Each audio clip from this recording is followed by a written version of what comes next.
Bonjour à toutes et à tous et bienvenue dans l'épisode numéro 62 de l'ALAM, le podcast qui parle d'art, de militantisme et d'entrepreneuriat.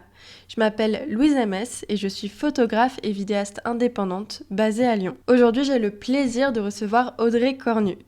Ancienne éducatrice spécialisée et formatrice en expression clownesque, Audrey est aujourd'hui la potière qui se cache derrière l'atelier Varicelle.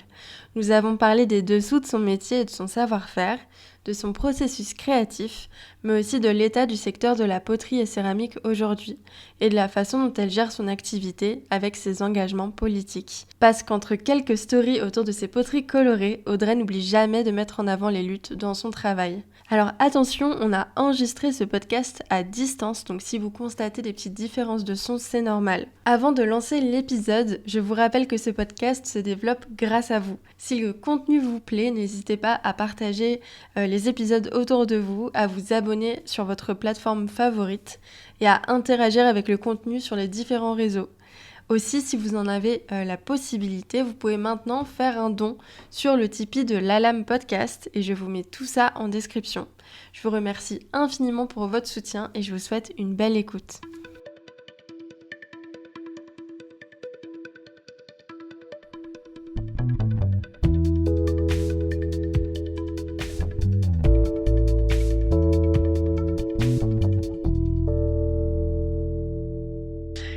Bonjour Audrey. Salut Louise. Merci beaucoup d'avoir accepté de passer sur l'Alam. Ça me fait trop plaisir de te parler aujourd'hui. Mais oui, mais moi je suis trop contente que tu m'aies proposé, trop la chance. Pour celles et ceux qui te connaissent pas, est-ce que tu peux déjà te présenter, nous dire qui tu es et ce que tu fais dans la vie ?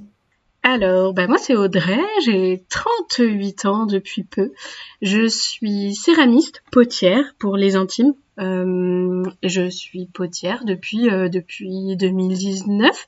En fait, j'ai lancé l'atelier Varicelle, qui est donc mon entreprise artisane depuis 2019. Et puis, dans une autre vie qui n'est pas si éloignée, j'étais éducatrice spécialisée.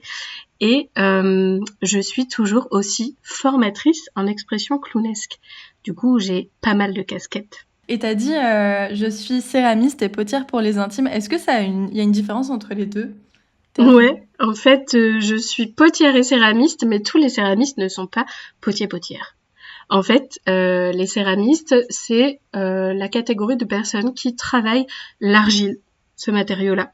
Et les potiers-potières, ce sont ceux qui, en particulier, vont aller fabriquer en argile, du coup, des objets utilitaires.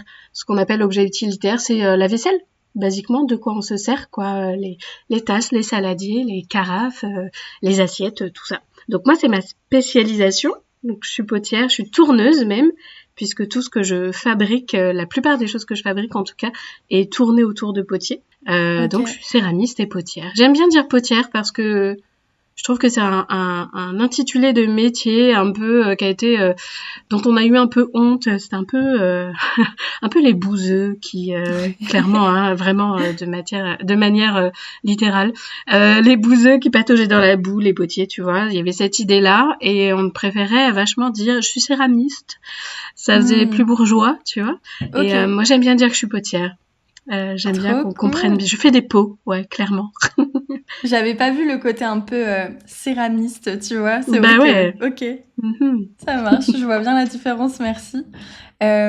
Pour faire du coup céramiste et potière, est-ce que tu as fait des études pour en arriver là ? Et ensuite, du coup, est-ce que tu as fait des études, puis tu as eu ton parcours, comme tu disais, où tu faisais éducatrice spécialisée clown ? Enfin, à quel moment c'est arrivé dans ta vie ? Alors en fait, de base, je suis éducatrice, c'est-à-dire que j'ai passé un bac général et j'ai fait une formation, un diplôme d'État pour devenir éducatrice spécialisée et j'ai bossé dans le social en tant qu'éducatrice auprès de particulièrement donc d'adultes internés en psychiatrie adulte donc et d'enfants porteurs de handicap, surtout d'enfants porteurs de polyhandicap. Ça a été le plus long de ma carrière d'éducatrice et du coup, je te fais toute la genèse parce que y a eu des petits moments qui sont arrivés pas forcément cool dans ma vie. En l'occurrence, à 26 ans, j'ai déclaré un cancer du sein. Ok. Donc là, le le petit truc pas drôle, la petite surprise.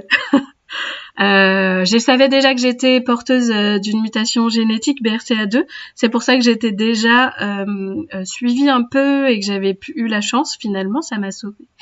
Ça m'a sauvée de faire des examens réguliers et qui ont détecté une petite tumeur assez tôt. Oui, t'as pu détecter tôt, ouais.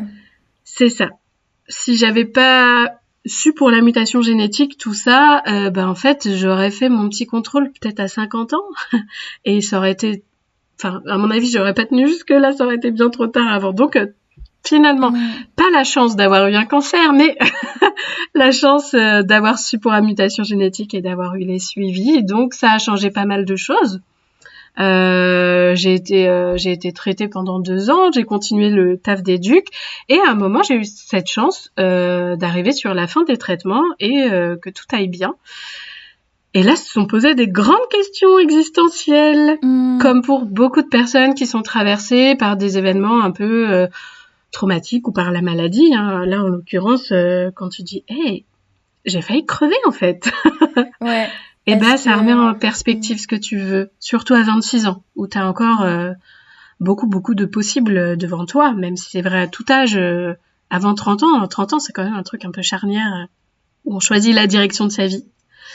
Et c'est ce que j'ai fait. En fait, j'ai négocié une rupture conventionnelle. Je me suis barrée du social, alors que ceux qui bossent dans le social et qui nous écoutent doivent se dire « Ah, c'est impossible !» Eh ben si, c'est possible, faut rien lâcher, les droits du travail, bordel. Oui. Yes. Voilà, elle commence, la militante de gauche, là, c'était bien. J'adore, moi je t'invite pour ça. Hein. Bon alors c'est bon, lâchons les chevaux. Balance tout. Donc voilà, j'ai vraiment rien lâché parce que bien sûr j'ai eu ce discours de non, c'est pas possible. Et j'étais déterminée, hein, vraiment quand tu viens de vivre ce que la maladie, les soins médicaux, tout ça te fait vivre, t'en as plus rien à foutre de grand chose. Donc je l'ai eu cette rupture conventionnelle. J'ai déménagé au Havre parce que j'étais en région parisienne avant. J'ai rejoint mon amoureux finalement, c'est aussi grande décision. Et je me suis dit je fais quoi ? Je cherchais des postes un peu dans le social, sans grande motivation, je vais dire. J'ai passé les entretiens et à chaque fois je trouvais un truc qui allait pas, même quand il y avait des postes dits de rêve. Je sais pas si ça existe vraiment dans le social, mais des postes dits de rêve, parce que c'est quand même un secteur, le secteur de l'accompagnement en règle générale, sanitaire ou social, c'est la cata. Je veux dire, l'État coupe tout, comme la fonction publique en fait. Donc c'est des conditions de travail qui sont vraiment très maltraitantes pour les salariés comme pour les personnes accompagnées. Donc voilà, pas très envie d'y retourner finalement. Je me suis aperçue de ça.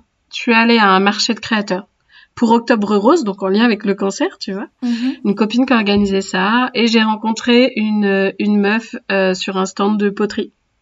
On a discuté, et ça a hyper bien matché, et je comprends dans son petit langage, son petit baragouin qu'elle a bossé dans le social, en fait. Tu sais, on a un jargon. Ok, ah oui, vous êtes reconnus. Mais ouais, carrément, c'est reconnu. Et je lui dis donc je lui demande et elle me dit ouais j'étais dans le social avant et puis j'ai fait une reconversion professionnelle et je suis devenue potière.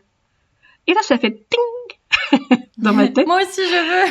Et je dis ah bon ok, genre on peut faire ça, ok. Pour moi c'était jusqu'alors pas vraiment un projet très concret, tu vois. C'était même pas vraiment un projet. Quand j'étais malade, j'ai fait un peu d'art-thérapie et j'avais mis les mains dans la terre et j'avais trop kiffé la sensation parce que ça coupe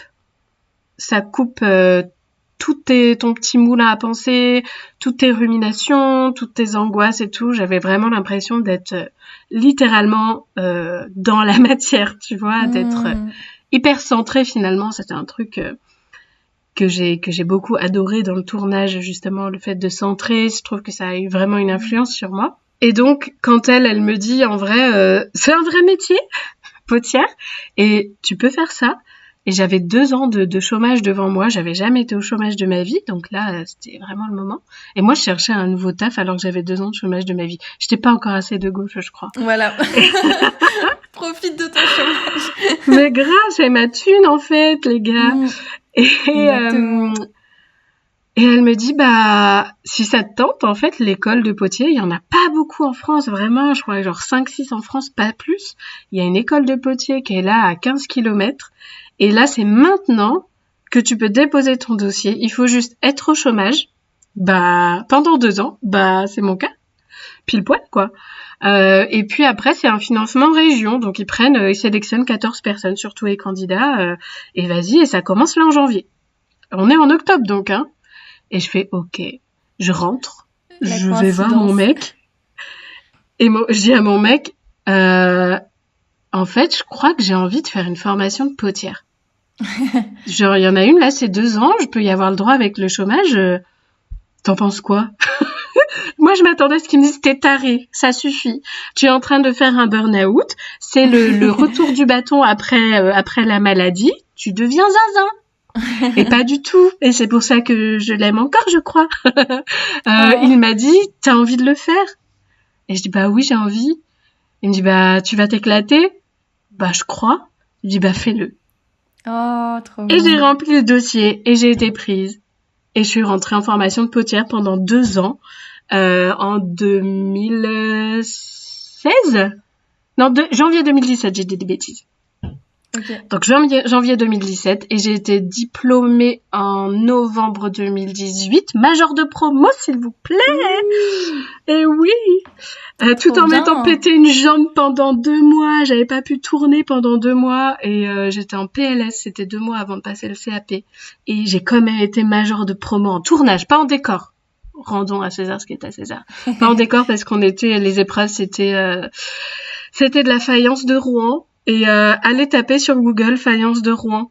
Vous allez voir la différence avec ce que je fais. Et vous allez comprendre pourquoi j'étais nulle. Faïence de Rouen. Faïence de Rouen. Oh, waouh. Ouais. Ouais. C'était pas mon truc. C'était pas... Non. Alors, j'ai quand même une très bonne note, hein, mais enfin, j'étais pas du tout major de promo là. Et je me la suis pas donnée, faut dire. Donc, ouais, tournage, trop kiffé.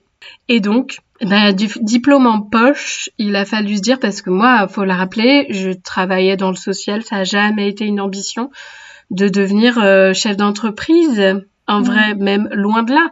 Moi, j'ai un père qui a été chef d'entreprise et qui a fait que de la merde toute sa vie. Et on a eu de cesse dans la famille d'essuyer vraiment les pots cassés de toutes ces décisions pourries. Donc vraiment, c'était très loin de mes projets. Très loin de mes envies, ça me faisait même très peur en fait.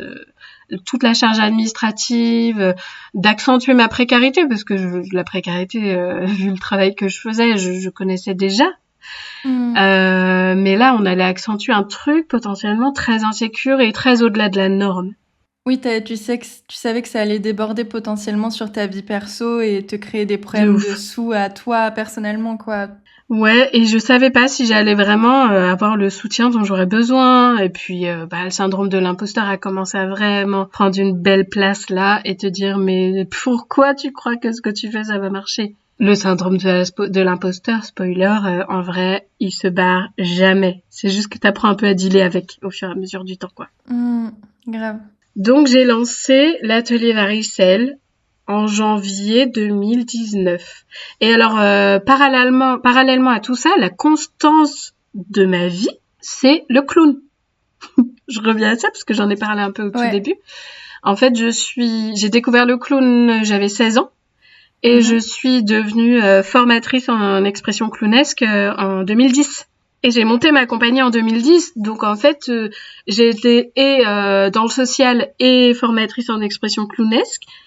Mais un peu à part, je crois que la manière dont je me suis autorisée à dire que j'étais formatrice en expression clownesque et à l'intégrer dans mes compétences professionnelles réelles, ce qui était pourtant le cas, ça a évolué grâce à l'atelier Varicelle et à mon statut de chef d'entreprise et au fait que je reconnaisse moi-même qu'on peut avoir des compétences et des métiers qui ne sont pas dans la norme et qui n'en sont pas moins valables. Oui, carrément. Avant de l'exiger des autres, en fait, faut déjà l'exiger de toi. On intègre quand même pas mal de trucs un peu pourris de la société, hein. Donc voilà, mon métier de formatrice en expression clownesque est toujours actuel puisque je donne toujours actuellement des stages et j'en ai un en septembre qui va repartir pour initier des futurs clowns. Et ça, c'est vraiment très en lien dans ma créativité, c'est très complémentaire. Et je crois que s'il y a bien un truc duquel je pourrais pas me passer, en fait, c'est le clown, c'est pas la poterie, tu vois. Ah Et ouais, pourtant. ok. Et Ouais. le clown, est-ce que tu peux redéfinir rapidement pour celles qui connaissent pas ce que c'est? Alors ouais, c'est bien vaste parce qu'en fait le clown est quand même vachement porteur de stigmates. Il a pris cher avec le cinéma, avec la télé, les films d'horreur, c'est un enfer. Et puis le clown de cirque, le cirque un peu potache qu'il y a en vacances sur la place du village, c'est pourrave. Enfin vraiment c'est des clowns que j'aime pas du tout, qui me font pas rire, qui sont hyper violents. Le clown tel que je l'ai appris, tel que je le vis et tel que je l'enseigne, c'est vraiment très proche de finalement ton enfant intérieur. On est vraiment sur cette démarche-là d'aller redécouvrir ton enfant intérieur. Des fois, il est caché sous plus ou moins de couches selon les gens. Et surtout de le faire à travers l'improvisation et une improvisation qui va s'inscrire vraiment dans l'instant présent. C'est très différent de l'improvisation théâtrale que j'ai aussi beaucoup fait par le passé. Parce on n'a pas de plan. On est dans l'accueil des émotions au moment où elles arrivent. Donc ça aussi, c'est un énorme taf. On est clairement plus habitué à reconnaître nos émotions, à les laisser sortir, à les autoriser à sortir. Donc là, il y a vraiment beaucoup de taf là-dessus. Et comment on jalonne une impro, comment on écoute l'autre, parce que c'est des impros aussi qui se font à 2 ou à 3. C'est quoi le travail d'écoute, c'est quoi le travail de lead, c'est comment tout ça s'articule et comment on donne vie finalement à ce personnage intérieur qui est notre clown. On l'appelle notre clown, on pourrait vraiment juste dire notre enfant intérieur, c'est pas très différent quoi. Donc il y a un aspect développement personnel, même si je déteste ce mot parce que je le trouve très galvaudé et qu'il a été quand même bien récupéré par la bourgeoisie pour nous faire croire que le problème c'est nous. Donc forcément, je n'aime pas ce terme, mais je dirais que ça a quand même des belles vertus thérapeutiques dans le sens de la réflexion sur soi et des changements qu'on a envie d'amener dans sa vie simplement. Carrément. Et justement, je trouve ça marrant parce que aussi, du coup, le nom Atelier Varicelle, tu pourras nous raconter la petite histoire parce que je l'aime trop, qui se cache derrière le nom. C'est aussi relié à, du coup, l'enfance. Donc c'est un thème qui est important pour toi. Bah oui, parce que rapidement, je vais pas rentrer dans les détails, mais j'ai pas eu une enfance folichonne. Ça sent bien la réparation, tout ça. Okay. J'ai une enfance assez écourtée, avec quelques traumas, et du coup, un enfant intérieur qui finalement était très forte, très puissante, très là, mais une enfant intérieure qui n'a pas eu le temps de vivre tout ce qu'elle avait à vivre, donc j'ai réparé. Et je crois que j'ai bien réparé aujourd'hui, et surtout avec le clown, mais aussi dans ma créativité quotidienne avec l'atelier Varicelle. Et du coup, pourquoi l'atelier Varicelle ? Parce que j'ai eu l'atelier. J'ai eu la varicelle très tard. Je crois que j'avais genre 8 ans, un truc comme ça, genre hyper tard quoi. Ça se trouve, ma mère va dire pas du tout 8 ans, c'était 7 ans. Mais enfin bon, je l'ai eu tard. Je l'ai eu tard. Et du coup, je suis restée une semaine à la maison. Donc, école buissonnière. J'adorais l'école buissonnière. Ah bah ouais. Et en plus, c'était sur la période où on faisait les tables de multiplication et tout. Et moi, c'était un enfer pour moi. J'avais déjà un gros problème avec les maths à ce moment-là. Et ça m'angoissait beaucoup. Et donc, c'était trop super de pouvoir pile sur cette semaine des évaluations, des tables de multiplication, être à la maison. Ma grand-mère m'a gardée toute la semaine. Et c'est mon premier souvenir de réelle expérimentation artistique. Ça fait un peu gros mot comme ça, mais j'ai une vraie intention à créer et j'ai créé sur plein de supports. J'ai pas créé des trucs de ouf. Pour moi, c'était ouf, mais tu vois, j'ai fait des cabanes en carton, j'ai dessiné, j'ai peint, j'ai fabriqué des petits bonhommes avec des bouts de bois. Enfin, vraiment, j'ai fabriqué, créé, joué en ayant conscience de le faire et d'avoir envie de le faire. Peu importe le résultat. Et il se trouve que je me suis dit que ce serait quand même une vachement bonne idée de relier tous mes points de varicelle, tous mes boutons de varicelle sur mon corps. J'en avais un paquet. Wow. Pour faire un dessin. En fait, j'étais convaincue, on avait un peu fait ça à l'école. Peut-être que vous l'avez fait, relier des points et colorier à l'intérieur. Carrément. C'était un peu mon concept. J'avais ça en tête. Alors jusque-là, tout va bien, sauf que le seul feutre assez gros qui marquait vraiment, parce que les feutres, ça marche pas bien sur la peau. Franchement, ça marquait pas assez à mon goût. Donc j'ai trouvé un gros feutre dans le secrétaire de ma mère. C'était pas un feutre, c'était un marqueur. Ah, et dommage. Donc j'ai bien tout relié et c'était hyper beau. J'étais vraiment dans une démarche artistique incroyable. J'ai adoré le petit arlequin vivant là. C'était très très beau. Sauf que du coup voilà, mes parents sont rentrés le soir et puis j'avais essayé d'effacer le marqueur et ça n'a pas marché. Donc ça a mis vraiment un certain temps, ça a été assez éprouvant. La suite est moins fun, mais ça devait être bon pour la peau en plus. C'était un peu rouge, c'était un peu dur après. Voilà, j'ai des traces partout, plus de marqueurs, mais de frottement, c'était horrible.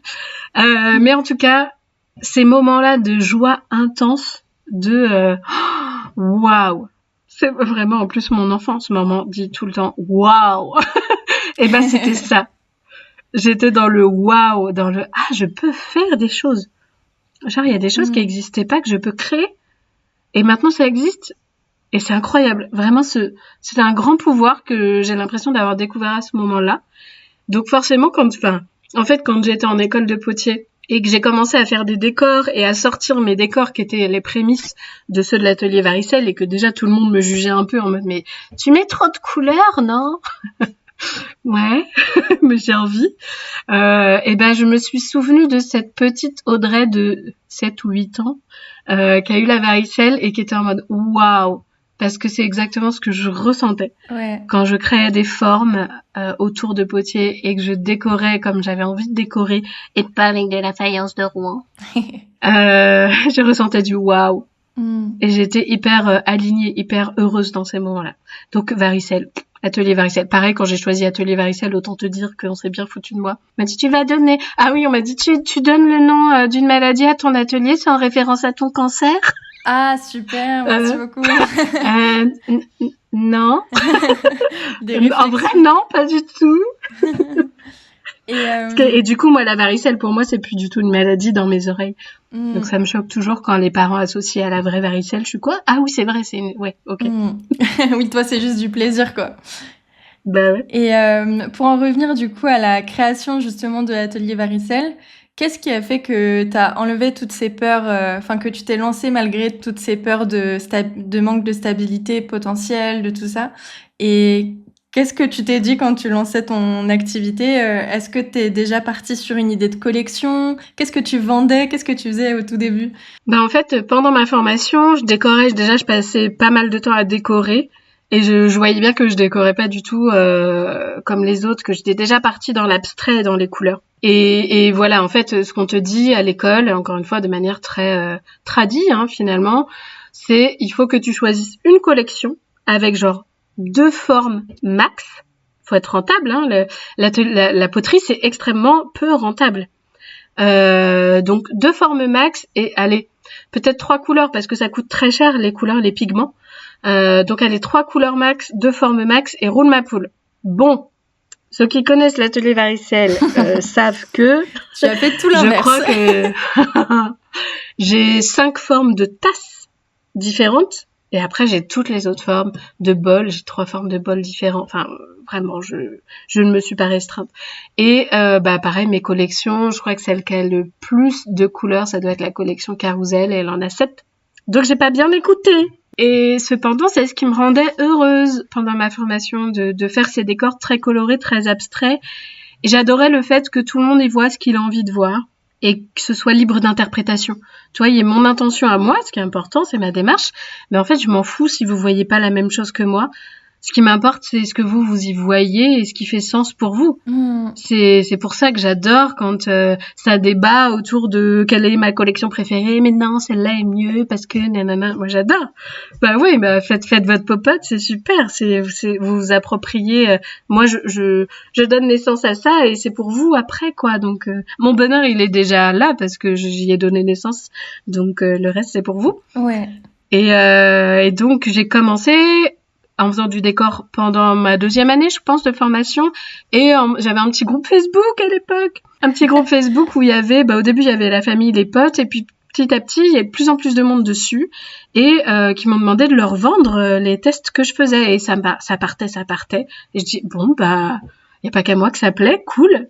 Et ça m'a vachement motivée à me sentir un peu légitime à créer mon entreprise, à dire allez on teste. Et puis surtout on était zinzin à l'époque avec mon conjoint. Lui il était en formation, on a fait une crise de la trentaine efficace quoi. Il était en formation pour devenir luthier. C'est quoi luthier déjà ? Luthier c'est les fabricants et les réparateurs d'instruments de musique et lui il est luthier guitare et basse. Et on a fait ça en même temps. Donc voilà, la précarité, on en connaissait un morceau à ce moment-là, si tu veux. Et on s'est dit, on n'a pas fait ça pour rien, putain. Enfin, c'est maintenant. On n'a pas d'enfants, on n'a pas de crédit, on n'a pas de charge. Voilà, on est dans la merde, mais on est habitué à être dans la merde. Donc, le seul truc qu'on se disait, c'est, et alors, au pire, quoi? Au pire, ça marche pas. Et si ça marche pas, on ira bosser à McDo. Enfin, on prendra n'importe quel taf alimentaire pour pouvoir survivre. Et ça, on l'a déjà fait, on sait le faire. Donc, bon, si le plus grand... En fait, moi, ma plus grande peur, et celle de mon conjoint aussi, c'était de regretter. Ouais. D'avoir fait ça et finalement de se ranger et de se demander toute sa vie, ça aurait fait quoi si j'avais testé ? Et en ayant eu, ce cancer, et puis mon conjoint a été auprès de moi, évidemment... il n'est pas parti quand j'étais malade, donc il a eu aussi, lui, plein de répercussions et de réflexions autour de ça, qui lui ont fait également se dire, allez, on se lance. Et on s'est lancé en même temps. On a lancé en même temps nos 2 entreprises de lutherie et de poterie. Ah, c'est complètement beau. zinzin. Et il fait toujours ça aujourd'hui ? Personne n'y croyait. Bah oui, il est toujours luthier et moi je suis toujours potière. Trop bien. Ah, c'est beau comme ça. C'est pas, on n'est pas riche du tout, tu vois, personne nous accorde de crédit, ni bagnole, ni maison. Il y a des périodes qui sont très rudes et où on est vraiment très angoissé. Personne n'a de congé payé. Enfin voilà, je peux pas. Je ne veux pas qu'on mette vraiment sur un piédestal une espèce de réussite imaginée. Nous, notre réussite, c'est d'être heureux de se lever tous les matins. Ça, c'est notre belle réussite. D'être aligné avec nos valeurs. De faire ce qu'on aime, tout bêtement. Et d'être vraiment aligné avec nos compétences aussi. Et avec qui on est. Ça, c'est fondamental. Mais par contre, tout le reste, oui, c'est souvent très lourd, c'est souvent très dur. Et ça, je pense pas qu'il faille illusionner un peu les gens là-dessus. Ouais, carrément. Dans tous les tafs, il y a des trucs vraiment lourds et il y a des trucs super. Alors, je sais pas si dans tous les tafs, non, en vrai, c'est pas vrai ce que je dis, mais dans beaucoup. Nous, c'est ça qui faut pas idéaliser. Est-ce que tu peux nous parler en fait des étapes de fabrication de tes céramiques ? Alors, la céramique, c'est un grand truc parce que selon ce qu'on fait, il y a vraiment plein d'étapes différentes. On a presque des métiers différents. Moi, en tout cas, je suis tourneuse. Donc, mes fabrications de poterie, si vous avez suivi. Mes fabrications de poterie. Oui, pardon, poterie. Oui, il n'y a pas de souci, je suis aussi céramiste. Mes fabrications de poterie, donc de vaisselle, elles se font principalement autour de potiers. Donc, je vais d'abord battre la terre pour la désaérer, éviter qu'il y ait de l'air dans la terre, parce que vu qu'il va y avoir des cuissons à très haute température derrière, on est autour de 1000 degrés. Moi, c'est de la faïence que je fais. Il y a plusieurs sortes d'argile. Okay. Moi, je tourne la faïence parce que c'est la seule terre qui me permettait d'utiliser autant de couleurs et qui permettait que les couleurs ressortent aussi bien, aussi vives après la cuisson. Parce que c'est des cuissons plus basses que pour les autres argiles. Les autres argiles, du coup, comme elles cuisent à plus haute température, les couleurs crament. Donc, du coup, tu as des couleurs beaucoup plus foncées et ça m'intéressait pas. Néanmoins, toutes les terres sont valables. Hein. C'est vraiment lié à à ta démarche Oui, à artistique ton au final. style. Et donc, il y a le battage de cette terre, on enlève l'air parce que sinon, l'air grossit, prend plus de place en cuisson, explose et défonce tes poteries. Un plaisir. Oui, c'est un plaisir. Il y a vraiment beaucoup d'échecs en poterie. Ça fait partie d'absolument chaque étape. Il y a des risques dans chaque étape. Il y a beaucoup de pertes à la fin. Ça fait partie de la non-rentabilité de la poterie. Une fois que j'ai fait ça, j'ai fait mes petites balles de terre avec des poids de terre qui correspondent un peu. Je sais que telle forme de tasse, ça va être telle quantité de terre. Et donc, je vais tourner en série. Donc, c'est comme ça que j'ai appris à faire et c'est ce qui me permet de quand même me dégager des revenus, c'est de tourner en série.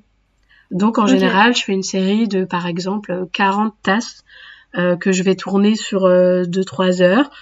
40 tasses de la même forme. Et qui vont, à force, le travail de série permet d'avoir quand même des tasses qui ont les mêmes dimensions, le même diamètre, la même hauteur, à peu près. On reste sur de l'artisanat. Donc, si tu veux des trucs qui sont exactement pareils, il faut pas acheter de l'artisanat. Ouais. Donc, je fais ça. Ensuite, il y a un temps de séchage. Selon qu'on est en été, en hiver, ça va être plus ou moins long. On va dire qu'il y a à peu près 24 heures de séchage.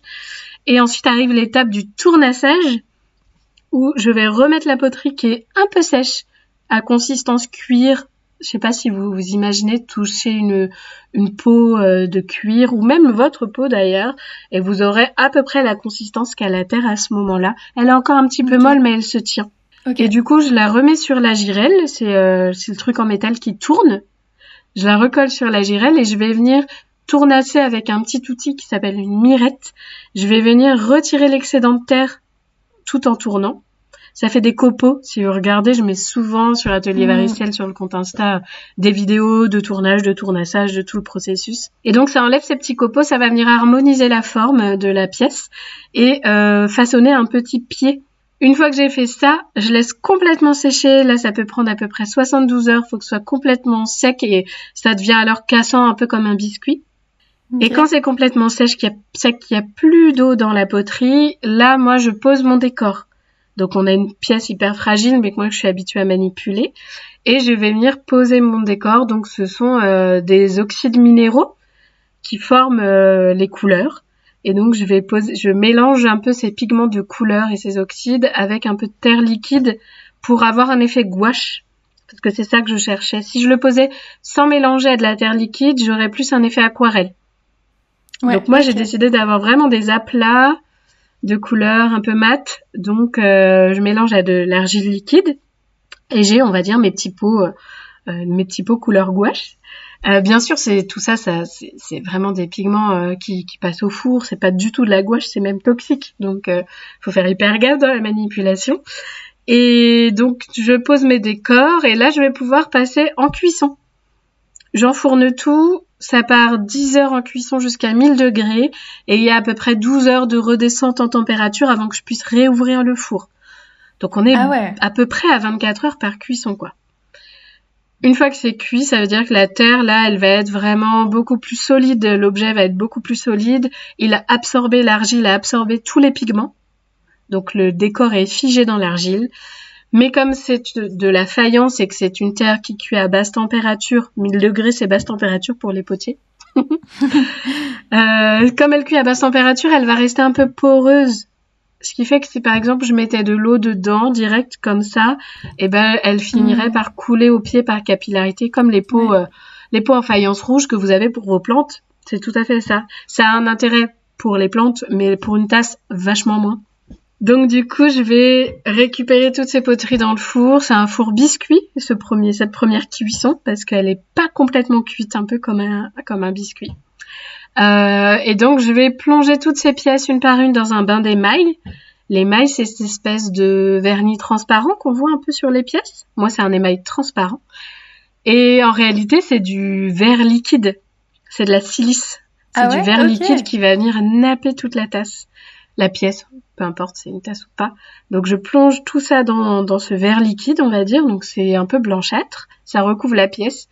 Et là je remets dans le four pour la dernière cuisson pareil, jusqu'à 1000 degrés pendant 10 heures et une redescente pendant 12. Et là, enfin, les pièces sont finies. Et pendant chacune de ces fucking étapes, tu peux te foirer, même dans le four. Dernière cuisson, très souvent, il y a des foirages. Tu sais pas pourquoi. C'est ça qui est frustrant, c'est que des fois tu l'expliques et parfois pas du tout. Et en fait, faut passer à autre chose. Faut vraiment, voilà. Moi, c'est pour ça aussi que sur le site, quand je fais des réassorts, il y a une catégorie cabossée. Les cabossés, c'est justement ces poteries à petit prix qui ont des petits défauts esthétiques, jamais utilitaires, qu'on peut toujours utiliser de manière sécure pour l'alimentaire, mais qui ont des petits défauts esthétiques. Et donc, voilà, tout le monde adore parce que du coup, quand il y a des petits budgets, on est trop content de pouvoir quand même avoir une poterie artisanale, mais elle a une petite particularité, quoi. Et donc, de A à Z, ça te prend combien de temps, tu penses, pour une création ? Eh ben, écoute, figure-toi que j'ai fait un peu cet exercice il y a pas longtemps pour préparer un futur post. Je suis, tu vois, sur une tasse tulipe, c'est les plus grandes tasses avec une anse. C'est la seule avec une anse parce que du coup, ça rajoute pas mal de temps de travail et de risque d'échec aussi. Si je parle juste de la tasse, je suis sur 26 minutes, 27 minutes à peu près. Sauf que tout ça, c'est découpé en plein d'étapes, comme je les ai expliquées un peu plus tôt. Mais en vrai, je peux pas ne pas compter le temps de séchage et ne pas compter le temps de cuisson. Bien sûr. Et donc, si je rajoute les temps de séchage, les temps de cuisson, les temps de pause, je suis à 144 heures et 26 minutes. Okay. Donc, ça fait 6 jours. D'où l'intérêt de pouvoir faire en série. Je fais jamais une tasse par une tasse. Et tu peux les cuire jusqu'à combien d'un coup ? Tu peux en cuire jusqu'à combien ça dépend de la contenance de ton four. Moi, j'ai un four qui fait 70 litres. C'est pas un très gros four, mais il est adapté à mon travail. Comme je fais régulièrement des commandes de fabrication, il faut que je puisse cuire régulièrement. Donc, je préfère avoir un four un peu plus petit où je vais mettre, je dirais, 50 pièces dedans. 50 tasses. Tout de suite, si on part sur des gros saladiers, ils vont me prendre beaucoup plus de place, par exemple, et je vais pouvoir en mettre, 20, même pas d'ailleurs, si c'est des gros saladiers. Donc, ça dépend vraiment des pièces que tu mets dedans. Mais basiquement, si on part que sur des tasses, je suis à peu près à une dizaine de tasses par étage, et j'ai 5 étages. Grosso merdo, je suis là-dessus. Voilà. Y a quelque chose que j'aime beaucoup regarder sur Internet parce que je trouve que ça montre bien aussi au public pourquoi on met ces prix-là. C'est quand les artisanes expliquent leurs prix justement et disent bah voilà, en fait, il y a mon temps de travail, il y a les coûts de mon matériel, etc., etc.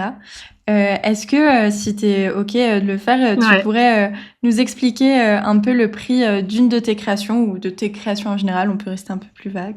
En fait, j'ai préparé justement dans le post dont je te parlais, je préparais un peu ça. Attends, je vais juste le remettre sous mes yeux pour pas dire de bêtises. Parce que je trouve que le public souvent, en fait, l'artisanat c'est cher, donc ça c'est sûr et c'est pas accessible à tout le monde malheureusement. Mais il y a plein de gens qui comprennent pas pourquoi en fait c'est aussi cher parce qu'on est habitué avec la fast fashion, avec plein de trucs, de payer tellement peu cher des choses qui, en vrai, si c'était fait de façon éthique, coûteraient beaucoup plus. Je trouve que c'est intéressant de comprendre ces prix-là et du coup de comprendre ce qui se passe derrière. Carrément. Et puis il y a beaucoup d'ignorance aussi. Pas dans le sens les gens sont bêtes, les gens sont pas bêtes du tout, c'est juste que si on leur explique pas, ils peuvent pas comprendre. Et tu peux pas comprendre les coulisses d'un métier artisanal quand d'une part à l'école on t'a jamais parlé d'artisanat, que dans la société générale on n'en parle pas du tout parce que ce sont pas des vrais métiers. Ils sont pas assez productifs en fait, c'est très lié à la société capitaliste tout ça évidemment. Donc voilà, le commun des mortels n'a pas la moindre foutue idée de comment on fait notamment une poterie. Moi par exemple au niveau du coût, si je reprends cet exemple de la tasse tulipe dont je parlais tout à l'heure, c'est la tasse la plus chère on va dire, elle est à 30 € parce qu'elle a cette fameuse anse à rajouter qui a recollé derrière donc qui prend encore plus de temps et qui peut fendre donc qui a encore plus de risques et plus de matière également. Moi sur une tasse à 30 € pour une tasse tulipe donc je suis à environ 3 € de matière première, ça va être la terre, toutes les couleurs. On sait que j'en ai beaucoup, on a retenu ça. Les mailles également. Après, j'ai l'électricité, parce que moi, c'est un four électrique que j'utilise. Ouais. Qui monte Donc à 1000 degrés à chaque fois. 1000 degrés pendant 24 heures, là, ça doit être long. Avec 2 fois de cuisson à chaque fois. Donc, si je le ramène à la pièce, ce qui est assez difficile à faire comme exercice, mais je dirais que je suis à peu près à 2 € par pièce au niveau de la cuisson électrique. Après, sur une pièce à 30 €, j'ai mes charges sociales. Donc, j'ai 3,70 € qui partent en charges sociales.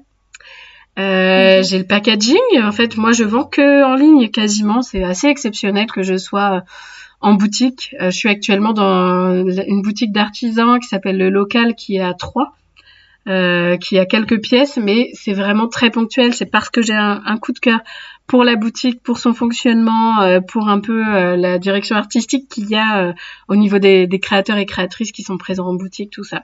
Et Le Local, c'est trop génial. Donc, j'ai accepté d'y aller. Mais sinon, comme je vends principalement en ligne, il faut que je tienne compte aussi du packaging. Donc ça va être le carton, le papier de soie, le carton ondulé, les chips de maïs. Il faut vraiment que je blinde mes colis pour pas que vous receviez de la mosaïque. Oui, c'est vrai que toi, en plus, c'est fragile, quoi.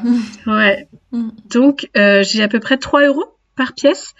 J'ai les frais de mon e-shop, de ma boutique en ligne, le nom de domaine, la maintenance du site et tout, c'est à peu près 50 centimes. Et après, j'ai les frais de paiement en ligne, c'est-à-dire quand vous payez par carte bancaire ou par PayPal, moi, je paye des frais et j'ai à peu près 1,50 € par pièce sur une pièce de 30 €. Donc, ça nous amène à 13,70 € de frais fixes pour une tasse tulipe. Ça me laisse, pour moi, 16,30 €. Et là-dedans, évidemment, il y a encore plein de choses que j'ai pas comptées, tu vois. J'ai pas compté le loyer de mon atelier, j'ai pas compté, on compte pas en temps de travail, là. J'ai pas compté l'essence pour aller chercher le matos. Il y a tellement de choses que j'ai pas compté, mais parce que je crois que ça me ferait un peu pleurer. Donc, j'ai pas compté tout ça. Donc, c'est un peu pour se rendre compte rapidement de ce que ça peut être en termes de charge fixe par pièce et de ce qui te revient pas complètement dans ta poche non plus. Carrément. Et en plus, t'es assez transparente avec ça. J'ai vu que t'avais partagé, je crois, ton CA de l'année dernière. Peut-être que je me trompe, mais je me souviens d'un post comme ça. Tu parlais de tout ce que t'avais à payer, justement, et de ce qui te restait à la fin. Il y a aussi un peu cette idée, je trouve, que à partir du moment où tu as une communauté importante sur les réseaux, alors toutes mesures gardées, parce que je crois que je dois être autour de 17K en abonnés sur Instagram. Pour l'artisanat, c'est beaucoup, ouais. Ouais, en fait, je trouve que ça dupe pas mal, parce que pour te dire, c'est même pas mes ressources annuelles, quoi. C'est pas mon CA annuel 17K. Je gagne moins. Donc, tu vois, les gens se disent que parce que tu as un nombre important d'abonnés, et du coup, il y a un peu ce transfert de forcément, tu gagnes très bien ta vie. Non, j'en vis, mais je pense que quelqu'un qui a des charges, je sais pas, un gros crédit maison, 4 enfants, un rythme de vie où ils partent en vacances tout le temps, et les ressources mensuelles que j'ai ne lui suffiraient absolument pas. Ouais. On n'a pas tous les mêmes besoins, il faut être très clair avec ça. Et surtout, vraiment, le nombre d'abonnés ne veut rien dire. J'ai pas plus, j'en ai un petit peu plus, mais c'est vraiment infime. J'ai pas vraiment plus de commandes entre le moment où j'avais 4000 abonnés et le moment où je suis passée à 17K d'abonnés. J'en ai un petit peu plus, mais mes réassorts ont toujours été assez bien suivis. Et j'ai toujours la même poignée de personnes avec qui je discute chaque jour et qui sont les ferventes défendrices de l'atelier Varicelle et consommatrices des poteries Varicelle. Ouais. En fait, t'as pas une visibilité qui est dingue. Mes stories, je sais pas, elles oscillent entre 400 et 800 vues par jour sur 19K. Ouais, sur 17K, et je trouve que ça va pas dans le bon sens. Je sais Non. pas ce que t'en penses, mais je trouve que niveau visibilité, c'est compliqué. Surtout quand tu parles de politique. Bah oui, ça se casse un peu la gueule. Il y a plein de raisons à ça. Il y a le fameux groupe Meta et son intelligence artificielle qui a mis pas mal la panade. à partir du moment où toi t'acceptes pas les conditions, enfin nous on est plein de créatrices fait cette réflexion. À partir du moment où tu refuses que Meta utilise ton compte pour entraîner son IA, et ben d'un coup, comme par hasard, ça a un impact. Bah grave. En tout cas, j'y avais pas pensé. Et ben on s'est tous fait la réflexion. J'ai pas de preuves. J'ai juste nos réflexions à nous qui sont complètement communes et qui sont presque à date. À partir de ce moment-là, ta visibilité, elle se casse la figure. Et dès lors qu'effectivement, tu vas parler politique comme je le fais de manière assez ouverte, tout en protégeant ce que j'écris. Je transforme un peu, je code un peu les mots qui fâchent. Je les code un peu à l'écrit, mais je les code pas tant que ça à l'oral, même si je peux être vigilante. En tout cas, j'ai pas du tout envie de me censurer. Effectivement, ça a aussi un impact dans les deux sens, c'est-à-dire que je trouve que ma visibilité a pris cher, mais en même temps, la communauté que j'ai formée autour de ces valeurs d'artisanat, ces valeurs de gauche, ces valeurs militantes, elle est encore plus soudée. J'ai l'impression de bénéficier, moi, en tant qu'être humaine, encore plus de soutien, encore plus de partage hyper riche, hyper intéressant. C'est du coup une communauté peut-être finalement plus petite à être active, mais qui va, c'est des acharnés. Et je le mets vraiment au féminin parce que j'ai une communauté essentiellement féminine, parce qu'on est les meilleurs. Et oui. Clairement, franchement, on est toujours, c'est nous qui en pâtissons le plus dans la société, et pour autant, c'est nous qui nous battons le plus réellement. Et à la fois, c'est très logique, on a le moins de privilèges, donc on est bien obligé de se battre. Mais donc voilà, forcément, c'est un grand bonheur de pouvoir échanger au quotidien avec des femmes incroyables qui ont des parcours géniaux, qui sont hyper touchantes, hyper soutenantes. J'ai reçu vraiment un soutien qu'on n'imagine pas à plein de moments assez importants, voire graves de mon parcours. Et c'est précieux, vraiment, ça motive à continuer de faire ça au quotidien aussi. Il n'y a pas que la thune, il y a d'autres trucs qui heureusement sont précieux, sinon je crois qu'on ferait plus nos métiers artisanaux si on se concentrait que sur les revenus. Mais c'est quand même une vraie question dont il faut qu'on parle, oui. Carrément. Pour devenir céramiste au potier-potière, est-ce que tu sais quels sont les statuts les plus courants, les statuts d'entreprise les plus courants? L'auto-entreprise. Ouais. Ou micro-entreprise, en vrai c'est pareil, ils ont juste changé le nom. C'est la micro-entreprise parce que déjà on est beaucoup à bosser chez nous. Parce que justement, vu qu'on a peu de revenus, c'est quand même extrêmement compliqué de louer un local. C'est vraiment des charges qui sont importantes, et même, tu vois, je parlais de mon conjoint qui est luthier, qui lui a un local en ville parce qu'il a pas trop le choix. On a un fonctionnement très très différent. Il vend pas en ligne, hein. Lui il répare des instruments de musique et il en fabrique. Donc il faut qu'il ait de la visibilité de clientèle de rue. Et là c'est raide parce que même si tu as le loyer par exemple du local et toutes les charges annexes, pour autant au niveau fiscal ça reste pas encore assez important en termes de coûts pour que tu puisses passer en réel et donc sous un autre statut entrepreneurial. Donc on est beaucoup à être auto-entrepreneur, ce qui est pas si fastoche parce que même si on a quand même un dégrèvement au niveau fiscal, on a malgré tout nos charges qui ne sont pas prises en compte. C'est-à-dire que quand moi je vous parle quand vous m'achetez cette fameuse tasse Tulipe à 30 €, moi ce que je déclare pour payer ma charge sociale, ce que je déclare à l'URSSAF, c'est 30 €.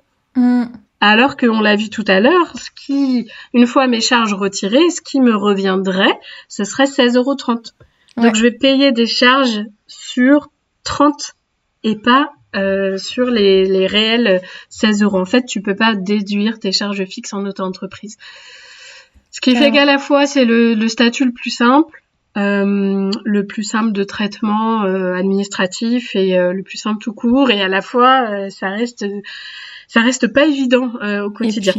Et puis t'as aucune protection sociale. Moi, je suis en auto-entreprise aussi, et ouais, on a aucune protection sociale, quoi. C'est insupportable. J'ai un enfant de 2 ans.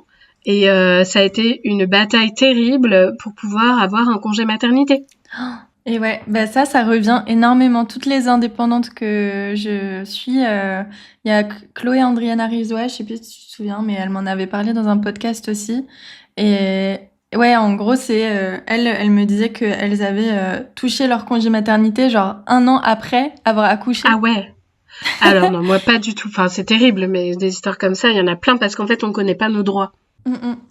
Alors, d'une part, on connaît pas nos droits, et d'autre part, les systèmes administratifs ne les connaissent pas non plus. Ce qui est merveilleux avec la sécurité sociale, la CPAM, c'est que moi, ayant été dans le social avant, j'ai une petite déterre avec l'administratif.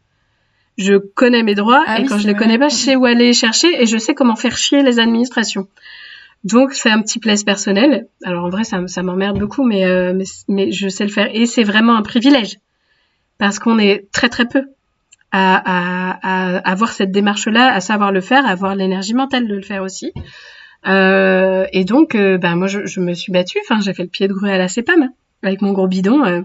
J'y suis allée, j'ai pris rendez-vous tous les 2 jours. Bah écoute, j'étais arrêtée, je pouvais plus tourner avec mon gros bide, donc fallait bien que je m'occupe. Et c'est encore une fois, c'est une autre façon pour moi de militer. Je trouve ça insupportable qu'il y ait des agentes et des agents de la CPAM qui te disent ah mais moi pour les entrepreneurs je sais pas comment ça marche. Et pour remplir mon frigo du coup comment ça marche. On fait comment je prends c'est en l'ordi, plus je de note ça. moi-même. Ouais. En plus de ça, une fois que tu as accès à quelqu'un qui connaît quelque chose et qui a envie de t'aider aussi, faut que ce soit réuni. Et le système en lui-même, il est très très injuste parce que pour cet exemple, juste là, je prends 32 secondes pour l'histoire du congé mat. En fait, si tu as un chiffre d'affaires sur les 3 dernières années, moi il y avait 2020 dedans, tu sais, le Covid, tout ça. Chiffre d'affaires, pas le fonds de solidarité, chiffre d'affaires. Si dans tes 3 dernières années, ton chiffre d'affaires cumulé de ces 3 dernières années, il doit atteindre un certain seuil. Si tu es, alors une fois les abattements fiscaux faits, c'est pas ton chiffre d'affaires brut, c'est ton chiffre d'affaires net. Ça aussi c'est fun, parce qu'à la CPAM, il y en a pas beaucoup qui le savent. Donc c'est ton brut, c'est-à-dire que il faut que tu retires, c'est ton net, pardon, excuse-moi, c'est ton net, il faut que tu retires les abattements fiscaux. Ça, il te reste plus grand-chose une fois que tu as fait ça. Donc ce cumul des 3 années, si tu es en dessous du seuil, j'ai plus le montant en tête, vous retrouverez sur internet. Si tu es en dessous du seuil, tu vas avoir 6 € par jour. Non, mais c'est fou. Par jour de congé maternité, je le rappelle. Stop. Le congé maternité, c'est donc 6 semaines avant, 6 semaines après l'accouchement. Et c'est obligatoire. Tu n'as pas le droit de travailler pendant ces 12 semaines. Ok ? C'est pas un choix. Même si, évidemment, qu'il faut pas travailler. Enfin, on a tellement autre chose à foutre à ce moment-là. Mais ok. Parfois, certaines n'ont pas le choix. Malheureusement. Ces 12 semaines, elles sont fucking obligatoires et on peut très bien te rémunérer si t'es en dessous de ce putain de seuil. Donc t'es déjà précaire, puisque si ces 3 années de chiffre d'affaires net, là, cumulé, t'es en dessous de ce seuil, je vais te dire, t'es très très précaire. Et on va te précariser encore plus en te filant 6 € par jour. Si t'es au-dessus de ce seuil, peu importe de combien, 10K au-dessus, 20K au-dessus, peu importe. Si t'es au-dessus de cette ligne, de ce seuil, on va te payer 60 € par jour. Ce qui est quand même plus décent. Mais tu vois le gap. Ouais. Le gap entre 6 € par jour et 60 € par jour pour 12 semaines obligatoires où tu n'as pas le choix de t'arrêter de travailler. C'est indécent. Et ce qui est indécent, c'est que, encore une fois, on est tellement chacun de notre côté. Les artisans, les créatrices, on est les auto-entrepreneurs en règle générale. On est tellement peu syndiqués, tellement peu rassemblés, tellement peu mobilisés parce qu'on a la tête dans la merde en général et qu'on est quelque part, je juge pas, je pense que vraiment je sais que c'est très dur, c'est compliqué de penser au collectif quand toi-même t'es dans la merde, quand toi-même t'es dans une situation de précarité, d'anxiété généralisée, que tu ne sais pas de quoi tu vas vivre demain, aller penser à militer, aller penser le truc. Penser à militer et à se rassembler et à être dans du collectif pour militer. Oui, et puis en plus, on est tellement isolés. Ouais, on est tellement isolés en plus que c'est compliqué. On n'a pas de collègues. Pardon ? On n'a pas de collègues. Ouais. On n'est pas sur un lieu de travail avec des collègues. On est solo. Hein. Et justement, c'est une question que j'aime bien poser à mes invités parce que je reçois des gens de plein de domaines différents. Est-ce que chez les céramistes, les potiers, potières, il y a des assos, des syndicats, des mouvements ou des collectifs qui existent pour accompagner autour soit des conditions de travail, des démarches et des problématiques en général? Est-ce que tu en connais? Ouais, j'en connais, mais j'ai quand même envie de te répondre non. Parce que, alors, soit c'est vraiment très généraliste et c'est des syndicats qui concernent les auto-entrepreneurs.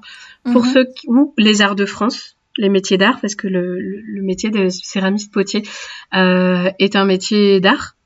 Ouais. Donc, tu as la fédération aussi des métiers d'art. Et puis après, ça va être des petits collectifs associatifs qui sont vraiment locaux. Mais c'est du pipi de chat. Ouais. C'est super pour ceux qui en font partie, des petits collectifs locaux. J'en avais créé un, mais ça m'a épuisé comme jaja. Et donc finalement, je dirais que non, pas suffisamment, pas de manière marquée, pas de façon à pouvoir le citer et dire voilà, adhérons tous. Mais en vrai, hein, si toi t'écoutes ce podcast-là et que t'as envie de monter un collectif ou un syndicat qui concerne les céramistes, les potiers-potières et les céramistes en particulier, mais go, je te suis direct. C'est vrai que les syndicats qui existent juste pour les auto-entrepreneurs en général, c'est compliqué, je trouve, parce que souvent, c'est pas des syndicats très anticapitalistes. Enfin, si t'es dans ces sphères-là, c'est compliqué de t'y reconnaître, je trouve. Je sais pas ce que t'en penses. Bah, grave. En fait, c'est vraiment ce que je ressens par rapport à notamment cette espèce de fédération là pour les artisans d'art, c'est que c'est très élitiste, c'est très bourgeois, c'est très artisan d'art. Ouais. Alors, il y a un truc quand même avec les potiers et les potières, c'est que je reparlais tout à l'heure du mythe du bouseux, hein. Nous, à partir du moment où on fait du taf en série, on est vraiment relativement méprisé par les hautes sphères des céramistes qui, en général, sont dans l'entre-soi. Hein, en général, sont des artistes plasticiens céramistes. On va me hurler dessus, mais tant pis, j'assume grave parce que c'est quelque chose que j'ai vraiment expérimenté. Où ils font de la pièce unique. Et donc eux, ils ont des subventions, eux, ils peuvent voilà être exposés, on les paye à réfléchir et c'est super. En vrai, je dis ça avec beaucoup de dégoût parce que je suis jalouse aussi. Moi, j'adorerais qu'on me paye à réfléchir. J'adorerais ça, tu vois, quand je dois pondre une nouvelle collection parce que je me suis imposé ça pour pas m'ennuyer. De faire une nouvelle collection tous les ans. Là, ça a été hyper dur cette année pour plein de raisons, notamment parentales, parce que j'étais fatiguée. Mais j'adorerais avoir un moment où on paye à réfléchir. Ce serait hyper nécessaire, ça se vaut, c'est justifié, tu vois, c'est valable. Mais on est sur un réel, sur des univers totalement différents et je me sens pas du tout représentée par ces fédérations pour les artisans d'art, quoi. C'est trop vague, trop vaste et trop élitiste, pour moi. Oui, et puis j'ai l'impression que c'est un truc qui vaut un peu pour tous les secteurs de l'art, de l'artisanat, c'est que la grande majorité est dans une précarité constante. Et puis il y en a quelques-uns qui sortent du lot et qui, eux, ont accès à un peu tout ce qu'il faut, à l'argent, au pouvoir et tout. Enfin voilà, c'est ça. Et du coup, c'est vrai que ça nous maintient dans un espoir un peu de s'en sortir à un moment. Mais en vrai, la vérité, quand on regarde autour de nous, c'est que l'immense majorité est dans notre cas à nous, quoi. Mais c'est tout à fait... Enfin, c'est un microcosme.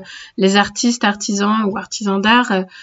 c'est exactement la même chose que ce qui se passe dans la société. Il y a une toute petite élite qui vit de ses privilèges et qui est sur des positions sociales très hautes parce que il y a eu une forme d'héritage, parce que elles ont des contacts, du réseau, elles ont une culture, elles ont une sécurité financière de base.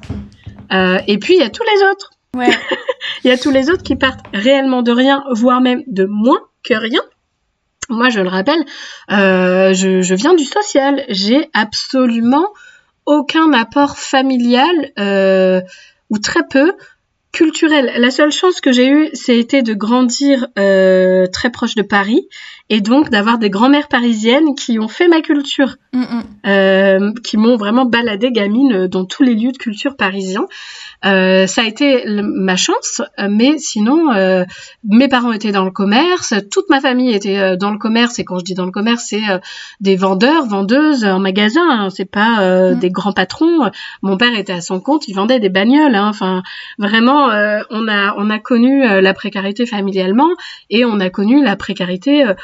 J'ai été élevée quand même dans une relative précarité culturelle également. Donc en fait, tu pars juste de toi, ce qui est génial, je me trouve très riche comme personne. Mais du coup, tu pars pas du même niveau que les personnes qui voilà sont sur ces classes et niveaux beaucoup plus élitistes où ben, c'est facile d'avoir le jargon artistique, c'est facile de se laisser le temps, de se chercher, parce qu'on a l'argent aussi, hein. On a l'argent, on a le soutien, on est validé. Voilà, pour moi, c'est vraiment exactement la même chose que ce qui se passe sociétalement, hein, dans cette société capitaliste et patriarcale. Je sais. Pareil, je parle du patriarcat là parce que, bien évidemment, quand on est artiste ou artisan, cis, souvent, et mec, on s'en sort vachement mieux, alors qu'ils sont vachement moins nombreux et moins représentés. Et ouais. Mais ils s'en sortent toujours mieux. Et oui, ça m'étonne pas. Bah ouais. Si on a un peu une vision d'ensemble des céramistes et des potières aujourd'hui, est-ce que comment est-ce que tu as l'impression que ça évolue ce métier? Est-ce que les céramistes et potières vont bien? Est-ce que tu penses que c'est un métier qui est comment dire? Comment est-ce que tu vois l'évolution? Moi, je sais qu'avant, il y avait beaucoup de magasins à Lyon de poterie et tout. Aujourd'hui, il y en a moins, mais je sais pas si c'est juste une évolution avec les boutiques en ligne, si c'est une volonté ou si c'est à cause de la précarité. Je sais pas ce que tu en penses. Comment est-ce que tu vois du coup l'avenir avec ces métiers-là de l'artisanat? À quelle part de moi s'adresse-t-on? À la part utopiste et militante ou à la part fatiguée qui va bientôt partir en vacances? En fait, il y a plusieurs strates, c'est-à-dire que si on parle d'implantation dans la ville, donc de boutiques artisanes ou d'ateliers d'artistes ou de créateurs-créatrices, c'est un vrai carnage. Il y en a plus parce que c'est vraiment là, c'est des volontés politiques. On est sur des municipalités qui s'en battent les roustons, pour le dire comme ça. On est dans une droitisation des politiques sociales et des politiques de ville. Donc forcément, si tant est qu'il y avait peut-être pour certaines villes, pour d'autres ça n'a jamais existé. Le Havre, c'est la catastrophe. On a quand même un monsieur dangereux très très de droite à la tête de cette commune. Donc tout est fait pour le tourisme de masse, en l'occurrence nous concernant, ça va arriver par gros ferries, tous les gros bateaux de croisière, les ferries, tout ça. On est aussi sur un port de commerce maritime majeur. Donc on voit bien que pour nous ici au Havre, je parle du Havre, mais ça s'applique à tellement de villes, c'est pas la priorité. Les artisans, les artistes, ils nous font chier. Parce que ils sont pas extrêmement inscrits dans une grosse production à bas coût. Donc pour les touristes, ça risque d'être un peu cher. Et comme la politique de la ville ne s'engage pas là-dedans pour communiquer autour du patrimoine, ça pourrait être super, hein, parce qu'on est quand même des métiers de valeur artistique, de valeur des savoir-faire. Le métier de potier en Normandie particulièrement, c'est vraiment, ça fait partie du patrimoine normand parce qu'il y a énormément de gisements d'argile en Normandie. On est quand même sur des petites falaises calcaires. Dans l'argile, il y a beaucoup de calcaire. Et pour autant, c'est pas mis en valeur. Notre école où on a fait notre formation est en train clairement de mourir à petit feu parce que les subventions sont coupées. Moi, je t'ai dit que j'ai fait une formation de 2 ans financée par la région. Moi, j'étais payée par Pôle emploi, mais ma formation était financée par la région Normandie. Et maintenant, ils sont, je crois, on est passé de 26 mois de formation et 2 CAP à, il me semble, 14 mois de formation et 1 CAP. Ah oui, d'accord. En 7 ans. Ok. ça se casse la figure, ils sont vraiment en détresse et nous pareil, comme on n'a aucune aide pour s'implanter, il y en a plein des cellules vides. Il y en a dans toutes les villes, des locaux qui sont inoccupés pendant des années et qui appartiennent, quand tu regardes un peu, ils appartiennent aux municipalités. On pourrait tout à fait faire des bails, même des baux précaires. Allez, on leur dit, on vous propose un pop-up pendant 6 mois, 8 mois, 1 an, et vous vous installez. Ou alors, on vous fait un bas prix sur les loyers pendant tant de temps, en échange de quoi vous restez tant de temps. Il y a plein de choses de possibles, ce ne sont que des volontés politiques. Donc ça, c'est le côté implantation en ville, et pourquoi ça se casse la gueule sérieusement. Je crois aussi qu'il n'y a pas assez de personnes qui le réclament. En vrai, si les gens se mobilisent et désirent voir un peu d'artisanat dans leur ville, dans certains quartiers, il y a des conseils municipaux pour ça, il y a des endroits de parole, même si on sait que la démocratie est bien mise à mal, il y a quand même des endroits de parole où les choses peuvent remonter. Si ça vous donne des idées, si c'est un truc que vous voulez voir dans vos villes, n'hésitez pas à vous saisir de ces lieux-là. Nous, les artisans, on est prêts à venir, mais on est fatigués. C'est bien que tu le dises parce que je pense qu'on n'a pas forcément l'idée de ça, tu vois, que ça existe. En fait, il y a des gens qui initient, qui disent venez, on a lancé un truc, maintenant on a besoin de vous, nous on vous rejoint. Mais on est déjà un peu sur tous les fronts, on a déjà tellement de combats au quotidien juste pour survivre que parfois s'il y a des gens qui prennent un peu le relais, qui ont la motive et ce système de valeurs, go, franchement, n'hésitez pas, ça peut sauver des artisanats, quoi, clairement. Et puis, effectivement, il y a le côté aussi, il y a Internet qui s'est développé. Moi, quand j'ai commencé il y a 7 ans, on traitait de zinzin de vendre sur Internet, de vendre des poteries particulièrement, donc c'est cassant. Sur Internet et de faire des envois par colis, ça se faisait pas encore trop. Il y avait Etsy, le site Etsy qui mettait en avant, mais enfin, il suce complètement tous les créateurs et artisans qui sont dessus. Les frais qu'ils prennent, c'est indécent. Ouais. C'est indécent. Et puis, ils mettent plus tant en avant les petits artistes parce qu'ils mettent en avant des gens qui produisent en usine. Oui, exactement. Et donc, on n'a plus beaucoup d'artisans qui arrivent à vivre sur Etsy. Maintenant, il y a aussi beaucoup de professionnels ou de trucs qui sont pas du tout faits à la main. Vraiment, c'est catastrophique. Mais donc, en tout cas, pour la vente en ligne, c'est assez déployé. Maintenant, je connais plus tellement aujourd'hui d'artisans et de créateurs qui n'ont pas au moins un site internet. Et il y a une énorme majorité qui ont un e-shop. Ouais. Parce que c'est avec le déploiement d'Instagram et l'énorme travail. Moi, je sais pas si j'aurais pu en vivre sans Instagram. Si j'aurais pu toucher autant de monde, si j'aurais pu trouver ce qu'on appelle la clientèle cible, si j'avais pas eu cette vitrine qu'est Instagram. Et donc, pour moi, c'est intéressant parce que comme je vends quasiment exclusivement en ligne, que ma clientèle se trouve en ligne n'est pas un problème, au contraire. Mais c'est pas le cas de tout le monde. Ouais. Donc, il y a un peu cette vraie différence entre ce qui se passe en ville et ce qui se passe en ligne. Et pour ce qui se passe de manière générale, moi je vois autour de moi les copines, copains, créatrices et artisans qui ferment les uns après les autres. Des marques qui sont vraiment bien installées, anciennes, qui ont genre 10 piges, qui ferment parce que la santé mentale explose, parce que au niveau économique ça ne tient plus.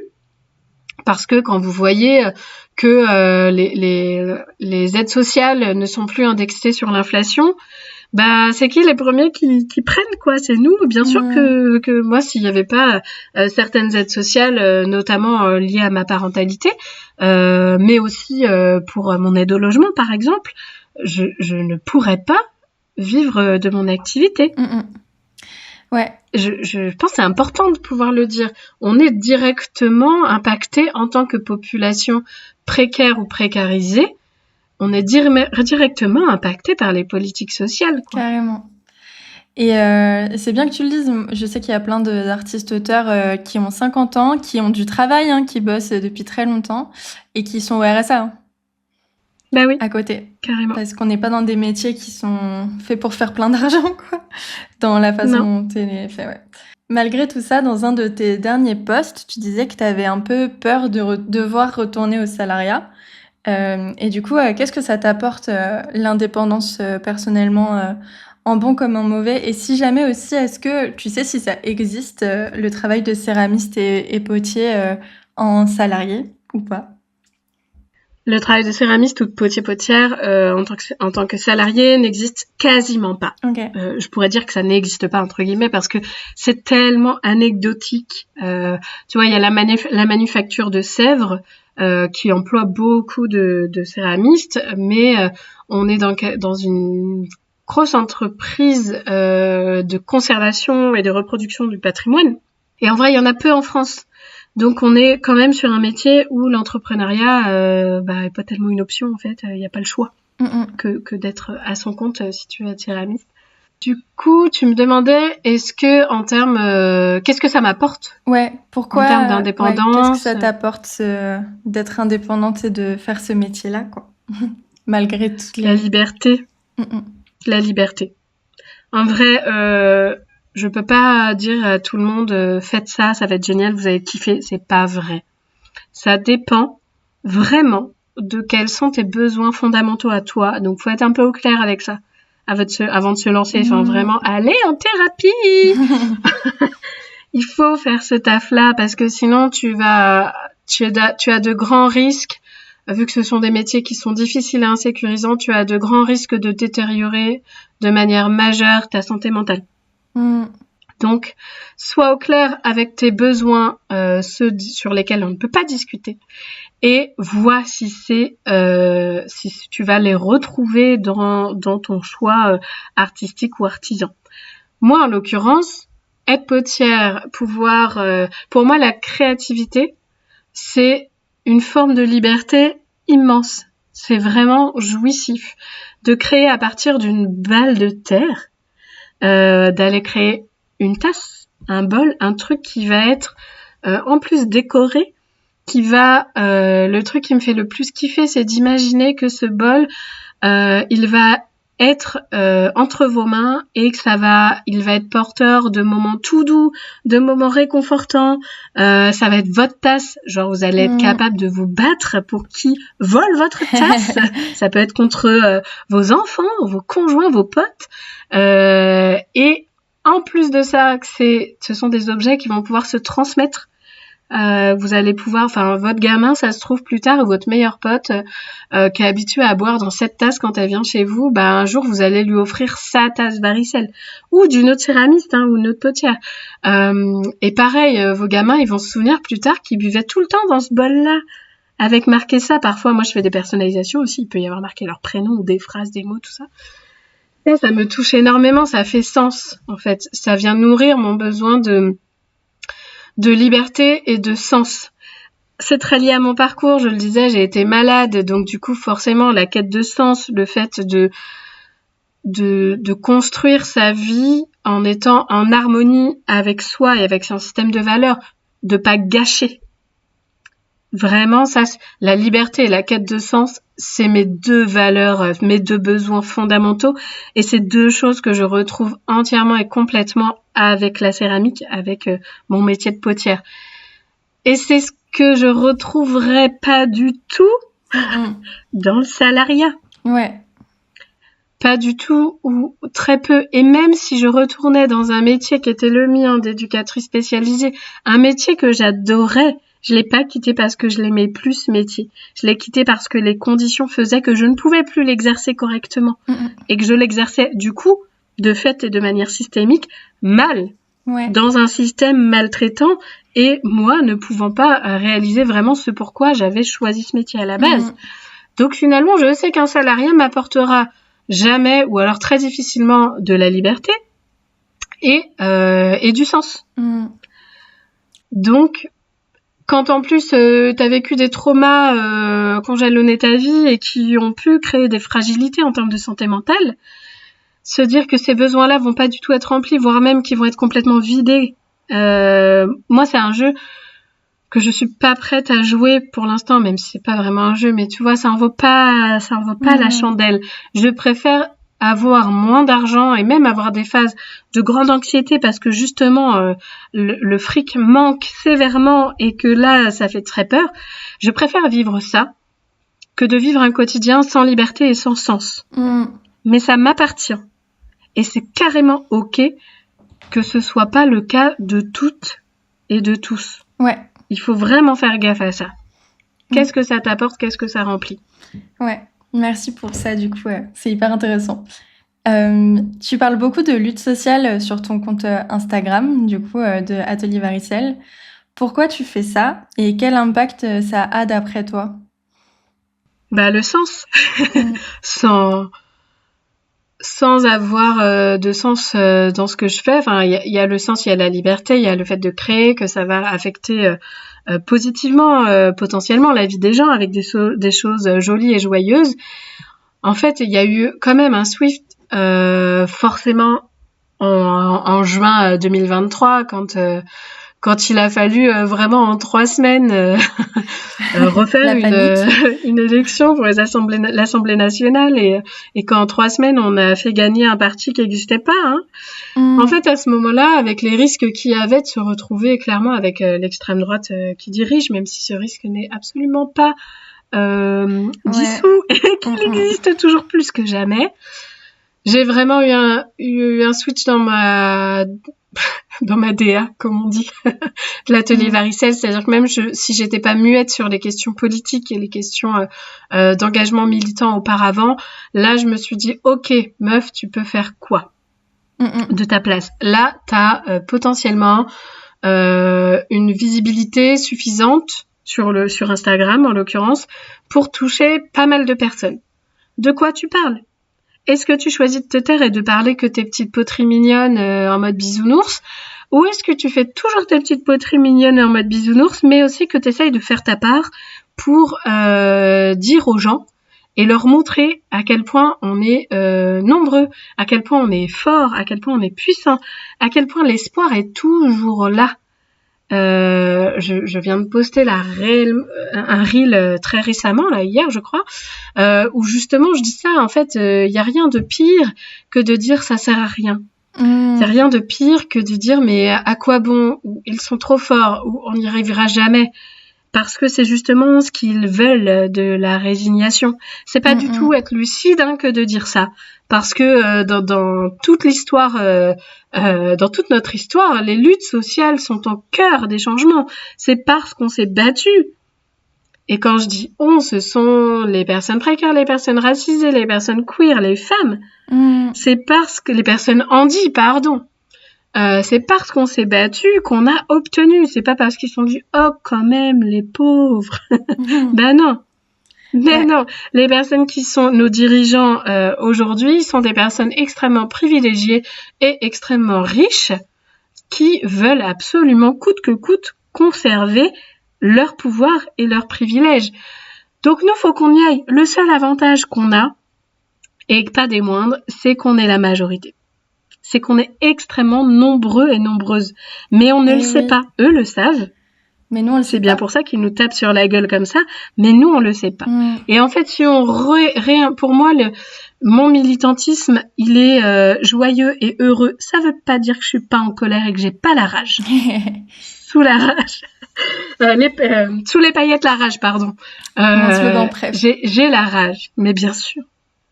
J'ai la rage, je suis en colère, j'ai envie de tout cramer. Mais surtout, je garde l'espoir. J'ai l'espoir en l'être humain et au collectif. Je suis absolument persuadée que c'est la clé. On l'a déjà prouvé, on l'a déjà montré et on va le montrer là. En septembre, on sera là. Et on sera là en nombre. Avant, on va se reposer. J'adore. On va se reposer. Parce qu'on a, pour choper un marathon, là, sur la ligne d'arrivée, si t'es claqué au sol avant, ça va pas y aller. Ouais, c'est important. Donc, on se repose cet été, en ayant conscience de tout ça, et en septembre, on déboulonne tout ça. C'est important aussi, ouais. Ouais. Donc, moi, ça fait sens de pouvoir faire des petites tasses militantes avec des slogans militants. C'est de la réappropriation pour les gens, de la réappropriation de lutte, de pouvoir, de militantisme. Le militantisme, c'est pas juste aller manifester dans la rue. On est beaucoup à pas pouvoir le faire pour des raisons de santé mentale, pour des raisons de handicap physique, pour plein de raisons. Il y a plein de manières de militer. Faire des tasses militantes gravées avec des slogans, reverser 10% des bénéfices à chaque fois que je fais des précommandes militantes. Je reverse toujours 10% des bénéfices de mes ventes. Je parle bien de bénéfices et pas de chiffre d'affaires. Il y a une différence, hein. On l'a vu un peu plus tôt dans le podcast. Je reverse toujours 10% de mes bénéfices à une asso militante. Et là, cette année, là, à la fin du mois, début août, on va dire, je lance une précommande de ce que j'ai appelé les mots doux. Ce sont des lettres en céramique aux couleurs varicelles que vous allez pouvoir accrocher à vos murs pour créer des slogans. Et il y a 10% des ventes qui sera reversée à l'association Les Dévalideuses, qui est une association antivalidiste et féministe. Qu'on adore. Donc voilà, pour moi, tout ça, c'est... On adore, bah ouais. Ouais. Tout ça, pour moi, ça fait sens. C'est vraiment être centré avec mon système de valeurs, avec ce que je fais, avec ce que je dis, et être en harmonie avec tout ça, quoi. Je le fais avant tout pour ma santé mentale, hein, faut pas se le cacher. Bah ouais. Et puis ça fait du bien aussi d'avoir des objets qui nous rappellent pourquoi on se bat et tout. Enfin, j'imagine que c'est aussi pourquoi on se bat et puis qu'on fait notre part au quotidien, quoi. On n'est pas obligé de faire des trucs énormes, mais en fait, juste, c'est épuisant d'être de gauche, hein. Ouais. C'est vraiment pas le truc le plus fastoche. C'est beaucoup plus facile d'être privilégié de droite et de tout bousiller, hein, clairement. Ça, c'est pour ça que la lutte est dure, est vraiment dure à gauche. C'est pour ça qu'on se décourage, c'est pour ça qu'on est fatigué. Donc, reposons-nous et luttons après. Tu parlais tout à l'heure de faire sa part. Et j'avais une question là-dessus, c'était sans jugement aucun, hein, c'est une sorte un peu de constat de ton milieu. Est-ce que tu as l'impression que les créatrices aujourd'hui sont nombreuses à être engagées à faire cette part-là ou pas? Et est-ce que d'après toi, ça devrait être plus le cas ou pas? Bah, je dirais qu'on est tristement peu nombreuses et nombreux à faire notre part. En termes de militantisme et de visibilité aux actions militantes. Ça me désole parce que je vois beaucoup trop de comptes, une majorité de comptes qui font du chiffre, qui font du bise, qui ont des très gros comptes. Attention, il y a quand même des choses très différentes entre une créatrice qui a une centaine, voire 1000, 2000 personnes, 2000 abonnés sur son compte, et une créatrice qui va avoir 30K, 40K, voire beaucoup plus. L'impact en termes de visibilité, il est pas le même si ça reste important que chacun puisse faire sa part. Je trouve que la responsabilité n'est pas la même. Ouais. Et bizarrement, ou comme d'hab, j'ai envie de dire, ce sont souvent les plus petits comptes qui font leur part. Les très gros comptes, en fait, ils ont développé une image de marque à laquelle ils veulent pas qu'on touche. Et ils veulent surtout ratisser un public le plus large. Et puis, qui est-ce qui a de la thune, hein? C'est pas les gens de gauche. Ah bah ouais, ça sinon... Bah oui, même si on est ceux qui contribuons le plus, on est ceux qui faisons le plus notre part, mais voilà, quand tu es une très grosse marque, ou que en tout cas tu es un artiste ou créateur-créatrice qui commence à avoir suffisamment de monde pour parler en termes de marque, bah voilà, plus t'as de thunes et moins t'as envie de prendre des risques à parler de sujets qui vont créer une cassure dans ton audience, hein. Moi, ça me pose absolument aucun problème. Je suis très heureuse d'avoir que des gens de gauche sur mon compte. Je m'étonne encore quand des fois j'ai des commentaires ou des messages de gens de droite qui veulent pas qu'on leur dise quoi penser. Ouais. Ça me fait beaucoup rire. Je réponds même plus, tu vois. Je les bloque et puis ciao parce que ça m'intéresse pas. J'ai pas de temps à perdre avec ça, en fait. Mais je trouve ça très dommage que des comptes qui pourraient, qui auraient la possibilité, qui auraient l'impact, qui auraient la visibilité. Je dis pas que c'est facile de parler de militantisme parce que ça demande un certain jargon, ça demande d'avoir un peu lu, de s'être un peu informé, d'être au courant de l'actualité. On n'a pas tous envie de ça, on n'en est pas tous capables pour plein de raisons différentes qui sont OK. Mais vraiment, ne serait-ce que de repartager des comptes militants, de repartager l'information, pas forcément de la donner soi si on n'est pas au clair avec ça. Mais ça coûte vraiment très peu de partager des informations fiables et des comptes militants dont eux, c'est le taf, hein. Il y a des tas de comptes militants, c'est leur boulot, ils le font très bien. Repartagez-le. Ne restez pas neutre. Il n'y a pas de neutralité dans des circonstances comme celles qu'on est en train de vivre. Carrément. La neutralité, c'est les privilèges. Si tu estimes que tu peux être neutre, c'est parce que tu possèdes des privilèges suffisamment importants pour te permettre d'être neutre, parce que tu te crois à l'abri. Je suis bien d'accord. Et en plus, je trouve que l'impact que ça a sur la vision des choses des gens quand il y a des personnes qui sont un peu plus connues, qui disent non mais moi aussi je pense ça en fait. Et parce qu'on a l'impression que le discours dominant est à l'encontre de ce qu'on se dit depuis tout à l'heure. Alors qu'en fait, il y a plein de gens qui sont très installés dans leur métier, qui sont très connus, qui sont très, qui en fait pensent comme nous, hein. C'est pas un truc d'illuminé sorti de nulle part. Non, il y a des prix Nobel de l'économie qui suivent les programmes, les trucs qu'on défend. Donc à un moment, c'est tangible. Parlons plus fort. Parlons fort, voilà. J'aimerais te parler un peu de aussi l'impact écologique qu'ont nos métiers. Je voulais avoir ton avis sur l'impact écologique d'une activité de céramiste potier. J'ai l'impression que je me répète à chaque fois. Et s'il existe des façons pour toi de le réduire. Ouais, c'est pas si clean que ça, le métier de potier. On a l'impression que comme on travaille l'argile, la terre, c'est hyper clean. Alors oui, on travaille l'argile. Sauf que l'argile, elle est extraite. Il y a des gisements d'argile, elle est extraite par des entreprises qui vont venir la traiter pour que nous, la traiter. Il n'y a pas de produits, il n'y a pas d'intrants, il n'y a pas de produits chimiques dans l'argile. Hein. C'est vraiment de la terre, c'est juste que on a enlevé tous les petits cailloux et tout ça pour qu'on ait des mains complètes quand on tourne. Oui. Et que la afin de ne pas décéder. Puisse être cuite. Exactement. Et que la terre puisse être cuite sans exploser, tout bêtement. Donc il y a un impact quand même parce qu'on va aller prélever de l'argile. Donc moi, l'idée, ça va être déjà par rapport à cet impact-là, de maîtriser ma consommation d'argile déjà. C'est-à-dire que quand je tourne, il y a toujours de la terre qui se retrouve dans le tour, qui est mélangée à de l'eau, de la barbotine, tout ça. Moi, je récupère tout ça dans un seau. Je vide mon tour, je récupère tout ça dans un seau.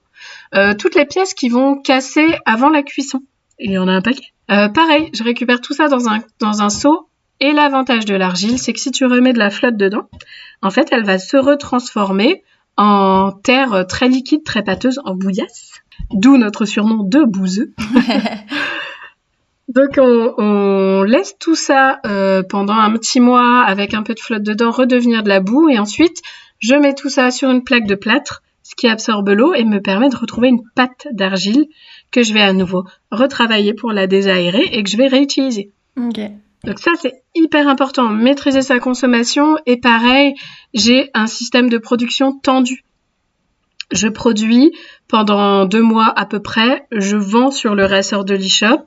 J'ai la chance de vendre quasiment tout mon stock et je produis à nouveau. Je n'ai pas de stock dormant. Pour moi, c'est une ineptie d'avoir du stock dormant, c'est-à-dire c'est une ineptie en termes économiques, parce que tu as du fric qui dort sur tes étagères quand même. Et puis surtout, en fait, tu as produit pour rien. Tu as produit des objets pour rien.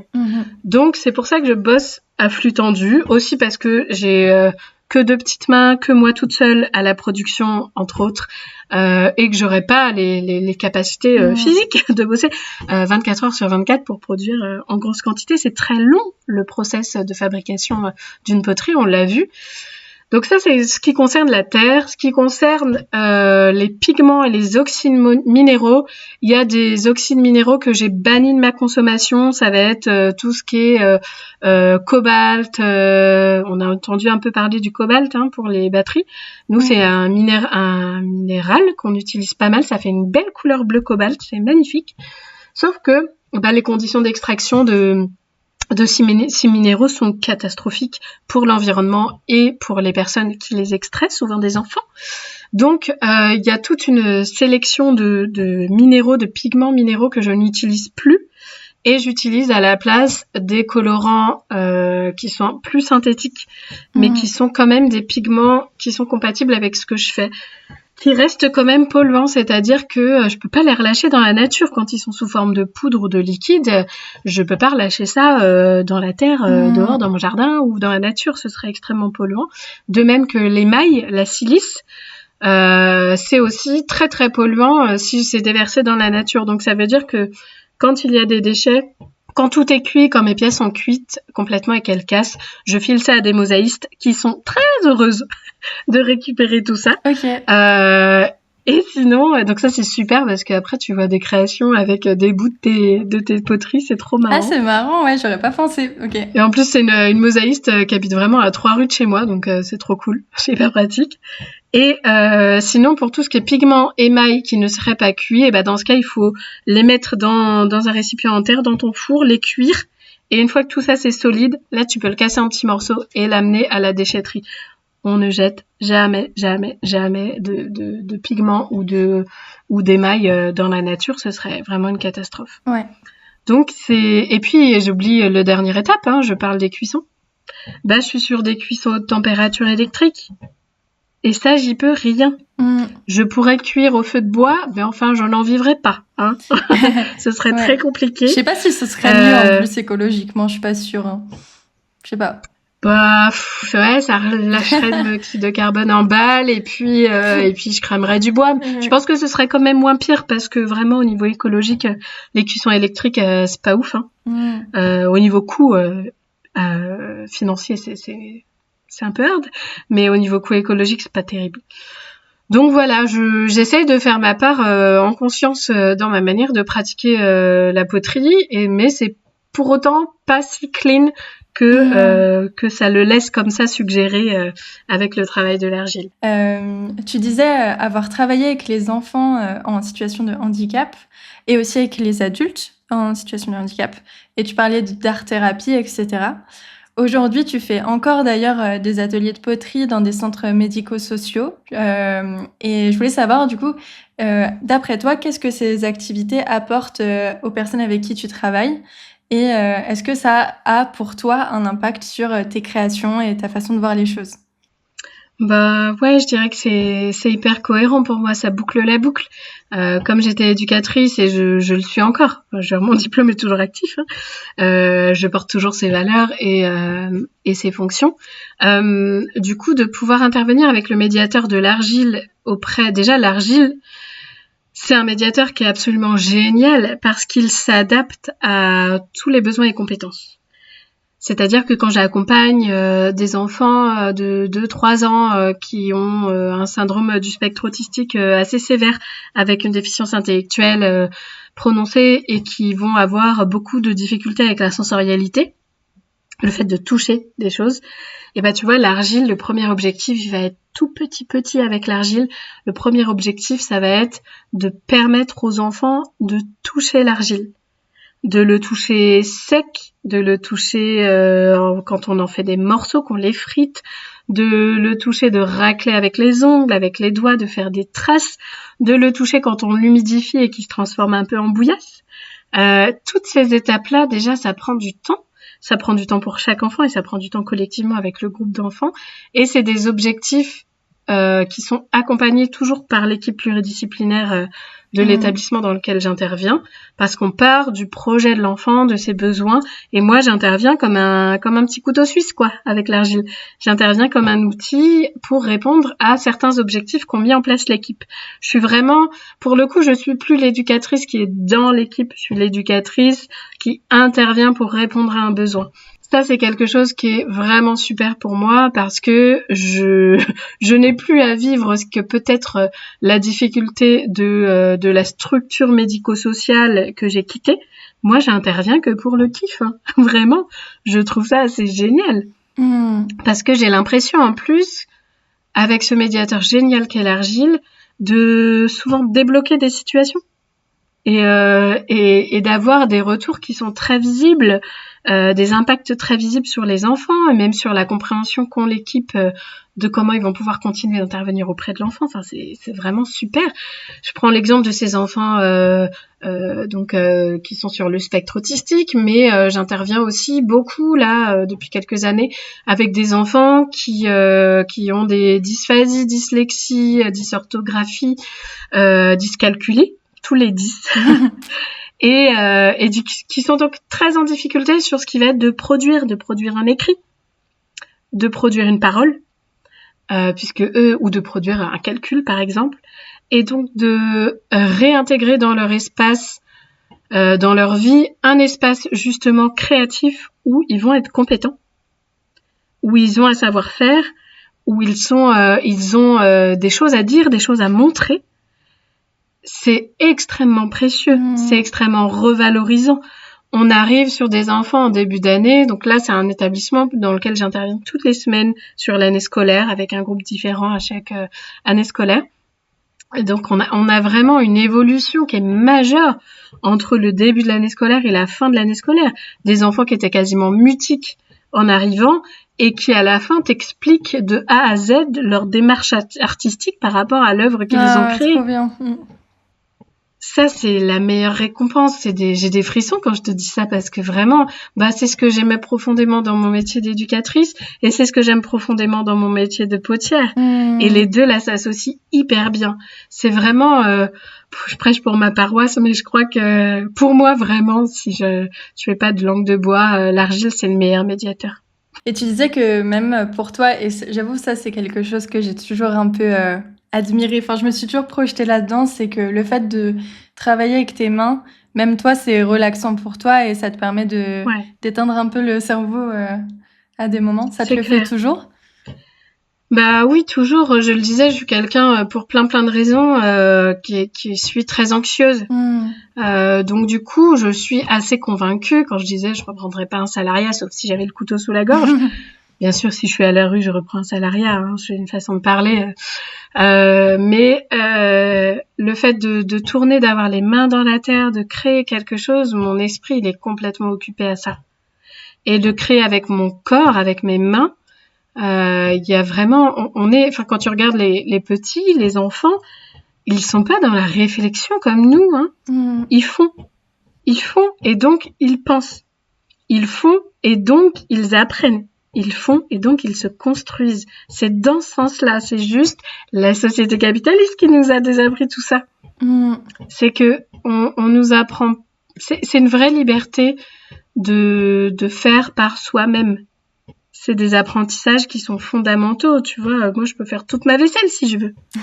Et il y a d'autres rêves. Je le fais pas du tout. Je récupère que les trucs tout pourris, moi, en vrai. Hein. Mais il y a plein de. En fait, si on était des villages entiers d'artisans, c'est l'utopie de plein de gens que je respecte énormément et que j'envie énormément. Si on était des villages entiers d'artisans et de créatrices et d'artistes, on serait complètement autonome. Tu vois, c'est fou quand tu en y penses. C'est génial. Est-ce que tu écoutes des choses quand tu travailles ? Ouais, des podcasts, sans surprise. J'écoute énormément. Comme j'ai les mains sales tout le temps, mais les oreilles libres, du coup, j'écoute énormément d'épisodes de podcasts. J'ai un gros préf pour le podcast Encore Heureux. C'est un podcast de Binge Audio, globalement. Les podcasts de Binge Audio, ils sont quali. J'adore les podcasts de Binge Audio. Ils sont trop super. D'ailleurs, c'est dans un épisode d'Encore Heureux que j'ai découvert l'association Les Dévalideuses, pour lesquelles je vais reverser 10% des bénéfices des ventes de la prochaine vente militante sur l'e-shop début août. Donc c'est trop cool. Et j'étais hyper contente quand tu m'as proposé de faire un épisode parce que ça m'a permis de découvrir ton podcast et forcément un podcast qui parle artiste, artisanat et militantisme. C'est banger, hein. Merci. Donc je vais me refaire les épisodes depuis le départ. Ça va être trop bien. J'ai trop hâte. Ah là là, avec ma petite voix de timide. Merci, t'es trop chouette. On commence tous à quelque part. Hein. Oui.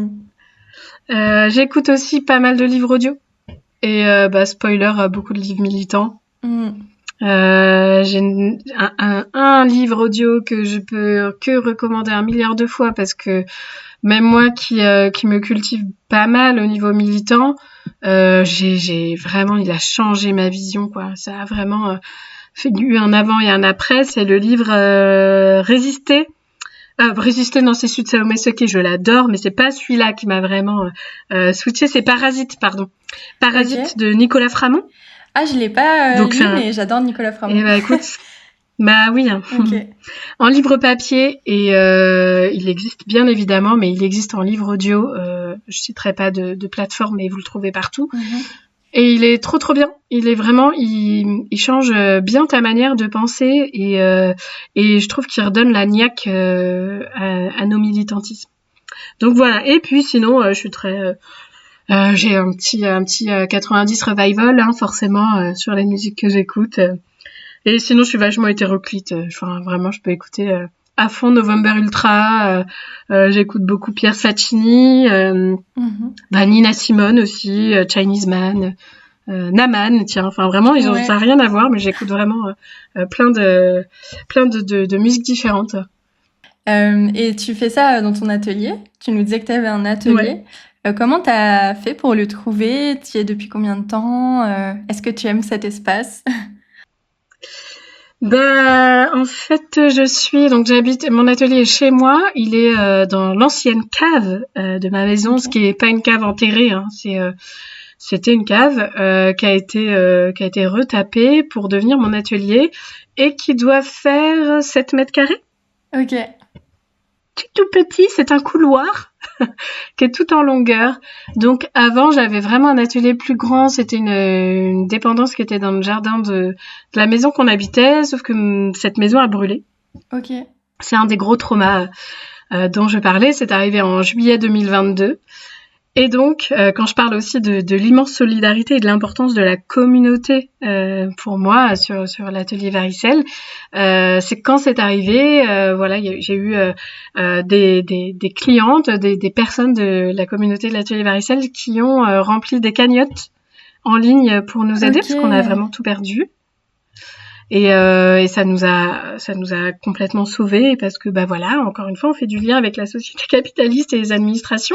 Les assurances, c'est les pires du monde. Vraiment, ils ne font rien. Ils te donnent de l'argent 8 mois plus tard, et encore le minimum syndical, alors que tu n'y es pour rien dans l'incendie, évidemment. Donc c'est réellement ces cagnottes qui nous ont sauvés. Et puis une de mes clientes qui m'a dit, écoute, on a une maison, là il y avait des locataires dedans, ils partent, donc en fait elle est libre, tu veux la visiter? Oh là là. Et c'est cette maison-là dans laquelle on est. Oh, ok. Parce que toutes les agences refusaient nos dossiers, parce qu'on était tous les deux artisans, parce que on était dans une grosse galère. Oui, pour ceux qui savent pas, quand on est à son compte, c'est hyper compliqué d'obtenir des prêts en banque et des choses comme ça.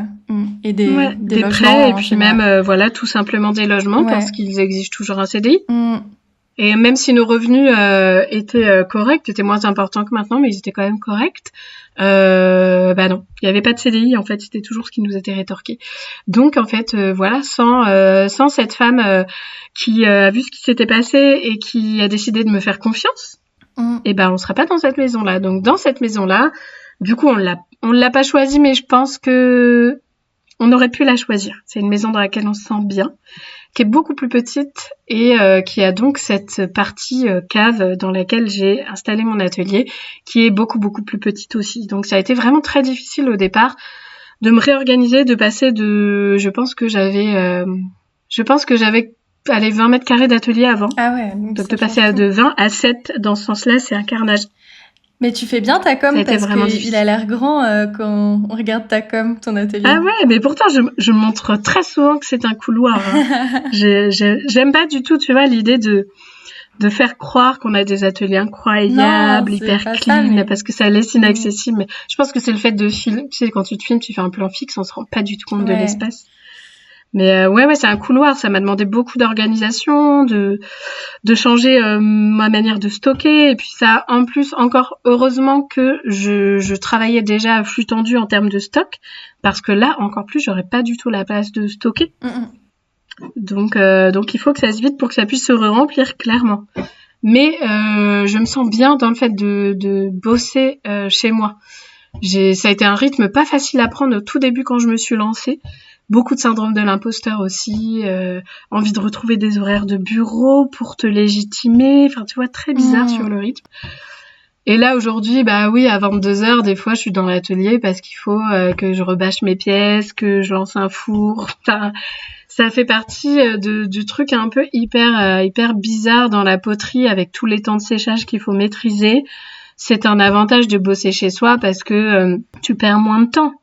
Tu gères vachement mieux le séchage, par exemple. Mais si tu bosses chez toi, t'es toujours un petit peu dedans. Mais de toute façon, quand t'es à ton compte, comme ça, t'es toujours un peu dedans. Ouais. Et nous, on est 2 à être à notre compte.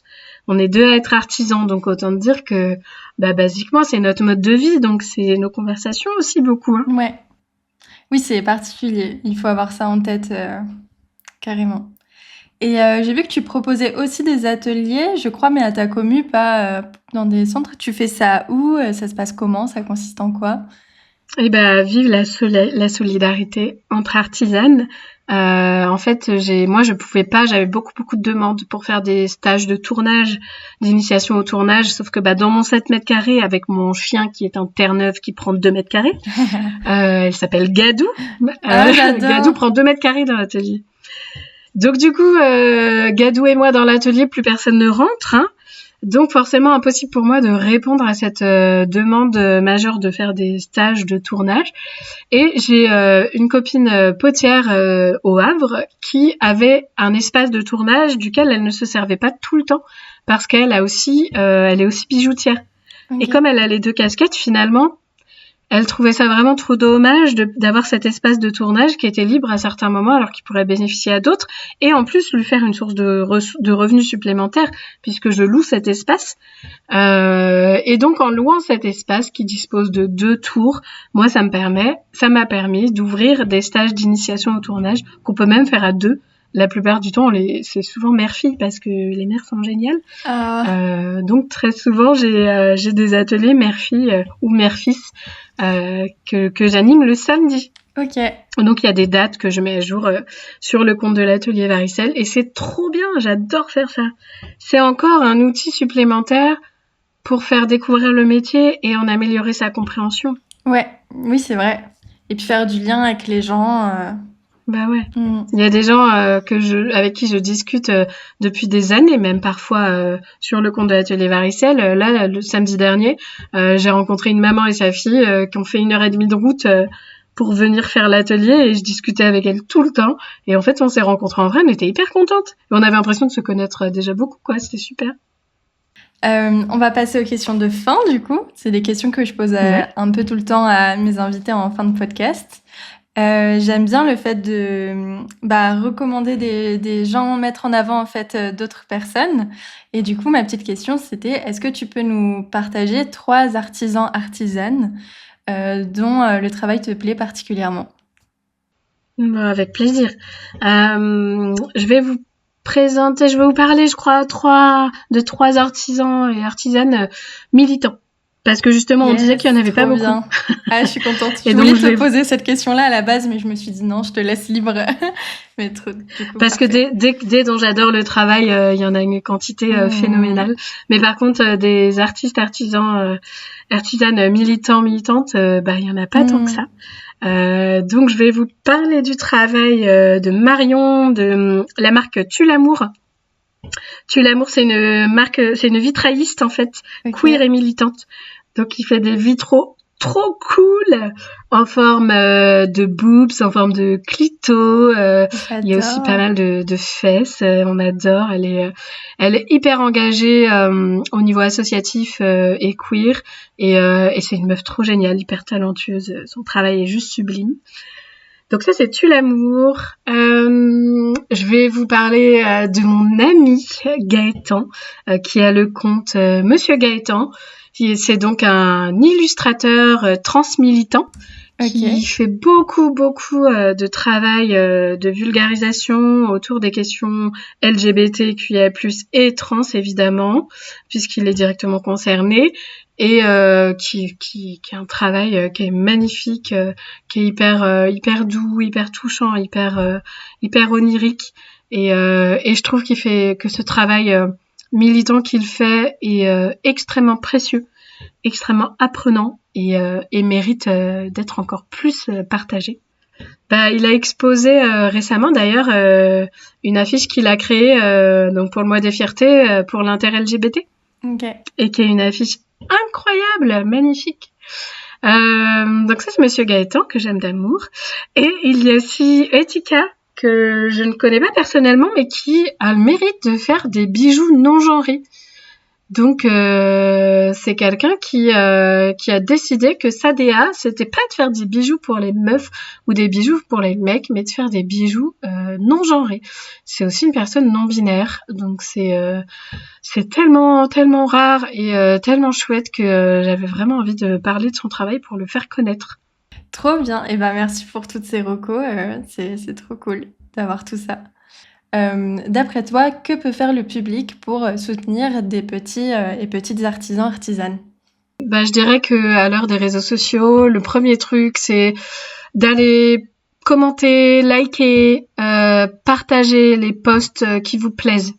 On n'a pas toujours tout le temps l'argent pour consommer des choses qu'on adore, qui sont faites par des artisans, artisanes. Moi, la première, et pourtant j'ai des moments de folie.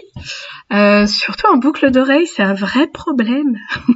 Comme je peux pas porter de bijoux avec la poterie, j'ai toujours des boucles d'oreilles faites par des artisanes trop merveilleuses et qui me pompent beaucoup de sous. C'est de ma faute, je suis addict.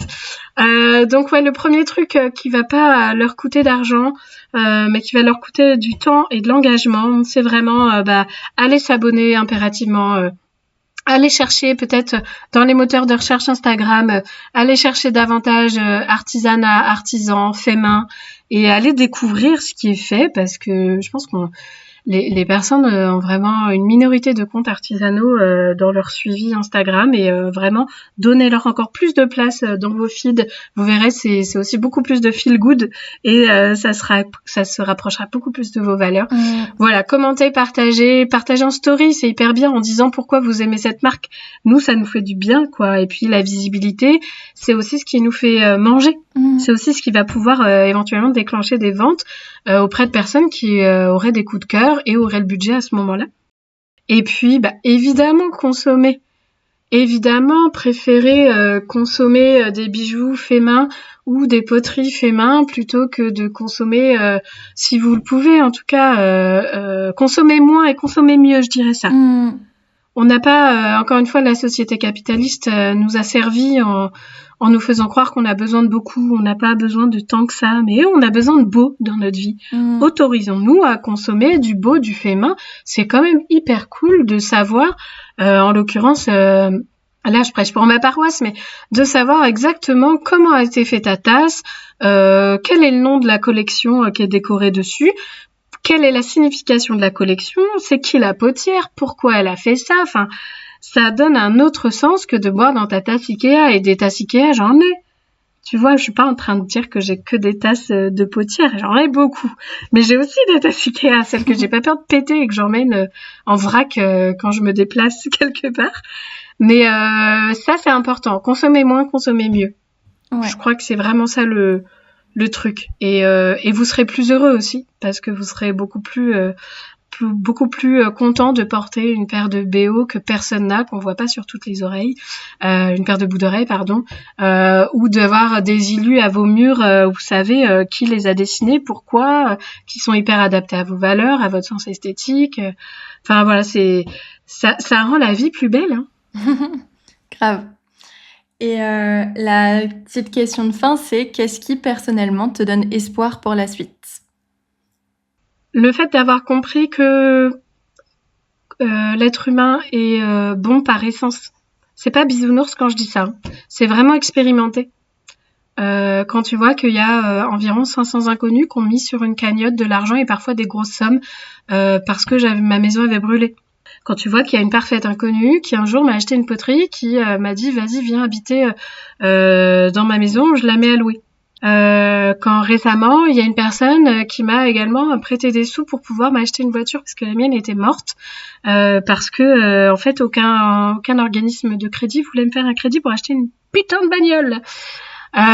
C'est tout ça qui me fait me dire, vraiment je l'ai vécu dans ma chair et à des moments très graves, que les gens sont bons par essence et que c'est la société patriarcale et capitaliste qui nous pourrit l'existence. Mais que si on se rassemble, en fait, on est spontanément solidaire, on est spontanément bon, bienveillant, aimant et courageux. Et moi, c'est sur ça que j'ai envie de me concentrer et c'est ça qui me donne l'espoir pour la suite. Parce que j'ai l'immense chance de le voir et de le constater au quotidien grâce à mon métier. Trop bien, merci beaucoup. Et puis, est-ce que tu aurais un dernier mot pour la fin, un truc que tu veux ajouter? On se repose et on résiste? Trop bien. Et bah, merci beaucoup pour tout. Vraiment, c'était hyper intéressant et je suis trop contente de t'avoir reçu sur le podcast. Et on met... Avec plaisir, Louise, c'était vraiment trop cool. J'ai passé un moment super avec toi. Moi aussi, vraiment, merci beaucoup. Et puis, je mettrai en barre d'infos toutes les rêves de ce que tu m'as dit et puis tes réseaux, évidemment, pour te retrouver facilement. Merci à Trop cool, toi. merci beaucoup. Bye bye.